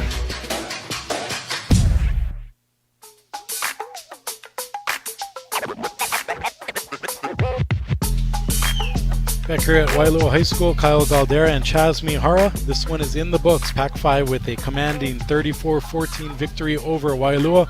Pac-5 made the long drive to the North Shore. Their bus is ready to go right on the track here. It's fired up. They're ready for the long drive home, but at least it'll be a happy drive for them. And Pac-5 scoring essentially 21 unanswered points before Waialua finally got things going. Waialua won the fourth quarter 14-13, but it wasn't enough as Pac-5 dominated the stat sheet, outgaining Waialua 289 to 215. A lot of those yardage, basically empty yards, as the shell defense was letting Waialua run. But I think our player of the game, Chaz, has to go to the senior receiver, Colt Hauptman, for Pac-5. Not only did he end up with 4 catches, 29 yards, and a touchdown, but he had the long 82-yard return for touchdown to basically seal the win for Pac-5. And it just goes to show you, with all the talent they have, they leaned on one of their smaller guys in Hauptman to get the job done. He's our player of the game tonight. Yeah, and I think for Hauptman, he picked his moments to really do his thing and shine. Did his thing in the receiving part of the game. And I think special teams-wise, I mean, you just saw that burst that he had late in the game to really, like you said, put this game on ice and for Pac-5 to kind of coast and to seal that victory here tonight. So I think that was a great way for Pac-5 to finish. Congratulations to Hauptman on a great first game of the season, and looking for a lot more good things to come for him and his Wolfpack. A couple of other studs to mention for Pac-5. Rome Lilio finished with 6 catches and 90 yards to lead all pass catchers. Donate had 7 catches for 48 yards and also added 3 runs for 25. And of course, Seth Miller, 12 hard-earned runs for 56 yards and 2 scores. It was definitely Miller time almost all night for Pac-5. And for Waialua, we have to give a shout-out to their quarterback, Emery Abila. He took a bunch of licks early, but he finished with 77 yards through the air and 90 yards rushing. He's going to be the key to Waialua if they're going to be able to have some success in the OIAD too. Yeah, that dual-type threat there for Abila. I mean, we kind of saw him really thrive and shine in the second half of this game. So you got to give credit to Waialua's coaching staff and trying to find the right place to call, to use their personnel well. And I think moving forward, like you said, there's so much great things to build off of here for this Waialua program. And talk about the grit, you talk about the fight, playing that dog mentality. Unfortunate they gave up that last-minute score at the end, but to finish the game the way they did, I'm excited to see where this Waialua football team is going to go this season. And before we get your final thoughts, Chaz, we have to send our much-deserved mahalos out to Darnell Arsenault and the Waialua High School staff, always taking care of us here. And Darnell, he's a do-it-all guy. He was the DJ, taking care of the food booth, coming up here doing some halftime analysis with us. We look forward to having him on our air throughout the season. Of course, Chaz Mihara, good friend here. Ku'ule Agbayani keeping us on track, getting our social media done. Michael Escaro on the field. Check him out on HawaiiSportsRadio.com for his reports. And, of course, Paul Brecht back in the studio, keeping us on track and online. You can catch Paul, Ku'ule, and Michael every morning from 8 to 10 a.m. now. It's a 2-hour show on Wake Up in the Den. And, Chaz, great job tonight. Be sure to check us out all season. Chaz, you have the last word before we head out tonight, my friend. Oh, thank you. I want to echo some of the things that you said. Again, big mahalo to Waialua and the athletic department for your hospitality and hosting us. Big thanks to the Hawaii Sports Radio Network team. Just appreciate all the hard work and the efforts in providing this coverage, again, for high school athletics. It's going to be a good season coming up for football and also girls volleyball as well. So a lot of great things to look forward to. And the final thing, I want to spend a special shout out to my pops. I want to send him a happy birthday. Today is his birthday today, so I want to send him my best wishes and aloha. So happy birthday, Pops. Love you. Awesome way to end this broadcast, and an awesome way for Pac-5 to get their first win of the season. 34-14 victory over Waialua. What a great way to kick off this 2024 football campaign right here on HSRN. For our entire hard-working crew, I'm Kyle Galdeira. Take care, everyone. We'll catch you next week. Aloha. You've been listening to the Hawaii Sports Radio Network special presentation of OIA Athletics and the featured Game of the Week on 95.1 FM and AM 760. Brought to you by Hawaii Pacific Health. Creating a healthier Hawaii. And DSE Hawaii. Providing customer value. Tonight's game was made possible also in part thanks to the following. Play-by-play announcer Kyle Galdeira. Play-by-play color commentator Chaz Mihara. Operations director and on-site technical engineer Ku'ule Agbayani. On-site photographer and reporter Michael Lascaro. And in-studio technical engineer Paul Brecht. Visit hawaiisportsradio.com for a complete programming guide of upcoming games and more. We now return you to regular scheduled programming right here on the Hawaii Sports Radio Network, 95.1 FM and AM 760.